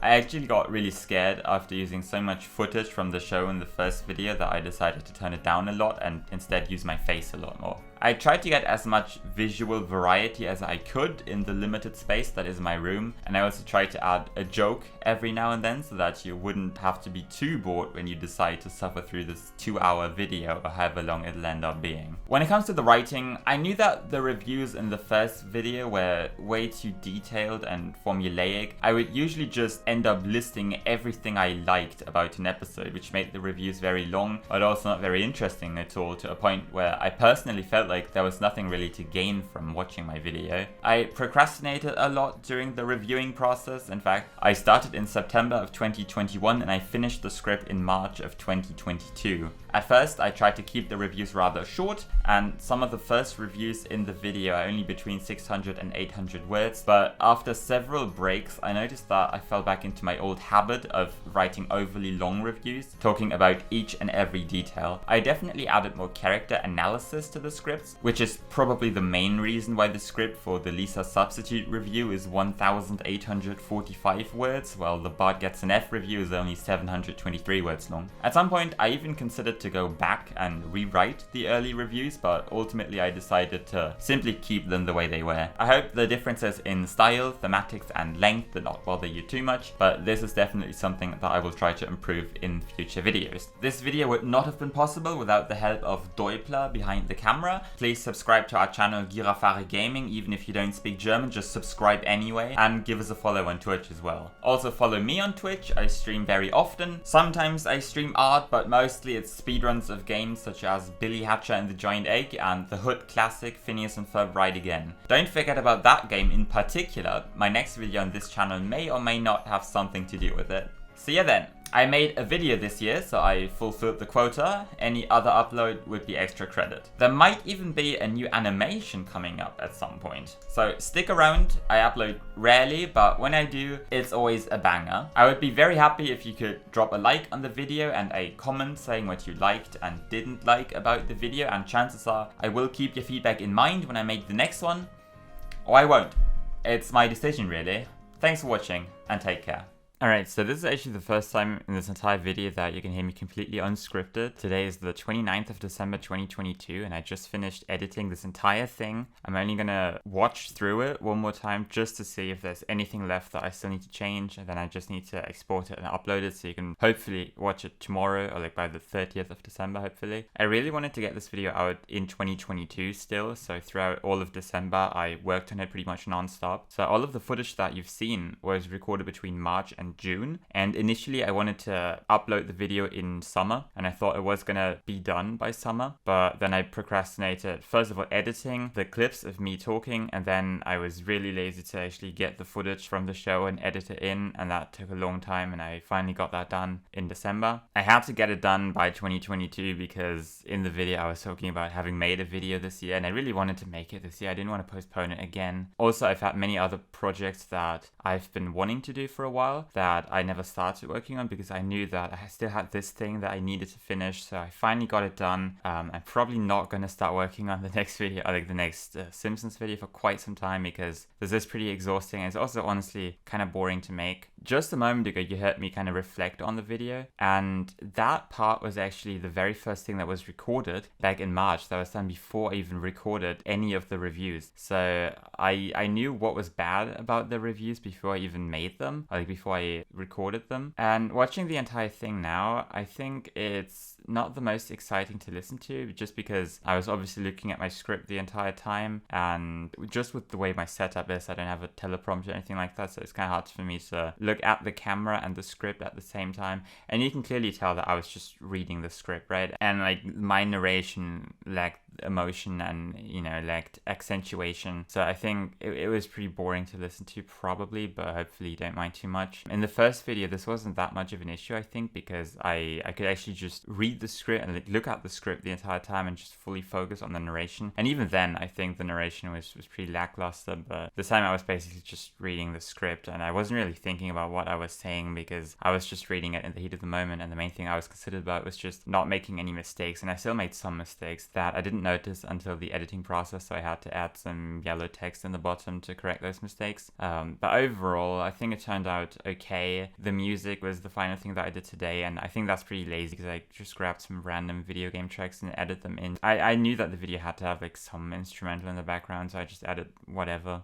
Mainly just Billy Hatcher music and like some other stuff as well. Like I didn't really think too much about it, just added something. Also because I just wanted to get it done, really. Like I just wanted to finish the video, I don't care. But the next video that I'm gonna make is actually not about Phineas and Ferb Ride Again like I teased back in March. It's actually gonna be a Billy Hatcher stream highlight video. And I have been working on that video on the side, and I'm actually really happy with what I've made so far, and I think that video is actually gonna be really fun. And I'm hoping that you're gonna like it because it's really different from the type of content that I make on this channel, because I always said I'm never going to upload gaming content on this channel, but that's going to be like a highly edited highlight video, so I'm hoping it's going to fit in. I'm hoping not too many people are going to unsubscribe, because I always lose subscribers whenever I upload a video. And then the video after that is going to be a Summoning Salt style documentary on Phineas and Ferb Ride Again speedruns. And then after that, I don't know, maybe the season 3 video, maybe something else. I still have an animation that I started working on many years ago that I need to finish one day, and I'm gonna do it. Also, the comic that I've been working on throughout the second half of 2022 is basically done. I'm gonna upload the final page on the 6th of January. So that's like 2 projects that have taken up a lot of my time that have finally been finished, so I can finally start making new stuff, hopefully. Yes, hopefully the channel isn't going to be as dead throughout 2023. Hopefully you're going to hear from me a little bit more. I can't guarantee, again, like that I'm going to be uploading consistently or regularly, but, you know, just want to let you know that I do care about this channel and the videos, and I am making stuff, and it's gonna come someday, and I hope you're gonna stick with me. So thank you so much for watching this video. It's so long. I thought it was gonna be like 2 hours, maybe a little bit less than 2 hours, but I think we're approaching the 2 hours 15 mark, something. If you're still watching by now, thank you so much for watching. Please subscribe, leave a comment, whatever, for the algorithm. I know recently YouTube has actually started to recommend videos with like 10 views, and that's actually been a huge motivation boost, because knowing that YouTube is actually recommending videos from small channels really helped me to, you know, actually just sit down, make the video, hoping that it's going to reach like a couple more people, because it has taken a lot of effort, and it's always a bit like frustrating when they don't do well. I mean, it's fine because it's like a 2-hour video, so who's going to click on that? And like obviously the editing is pretty lazy and it's very repetitive, but like I didn't want to spend like another year on this. I just wanted to make it, so whatever. So yeah, if you enjoyed the video, please stick around for more to come, and thanks for watching, and Happy New Year.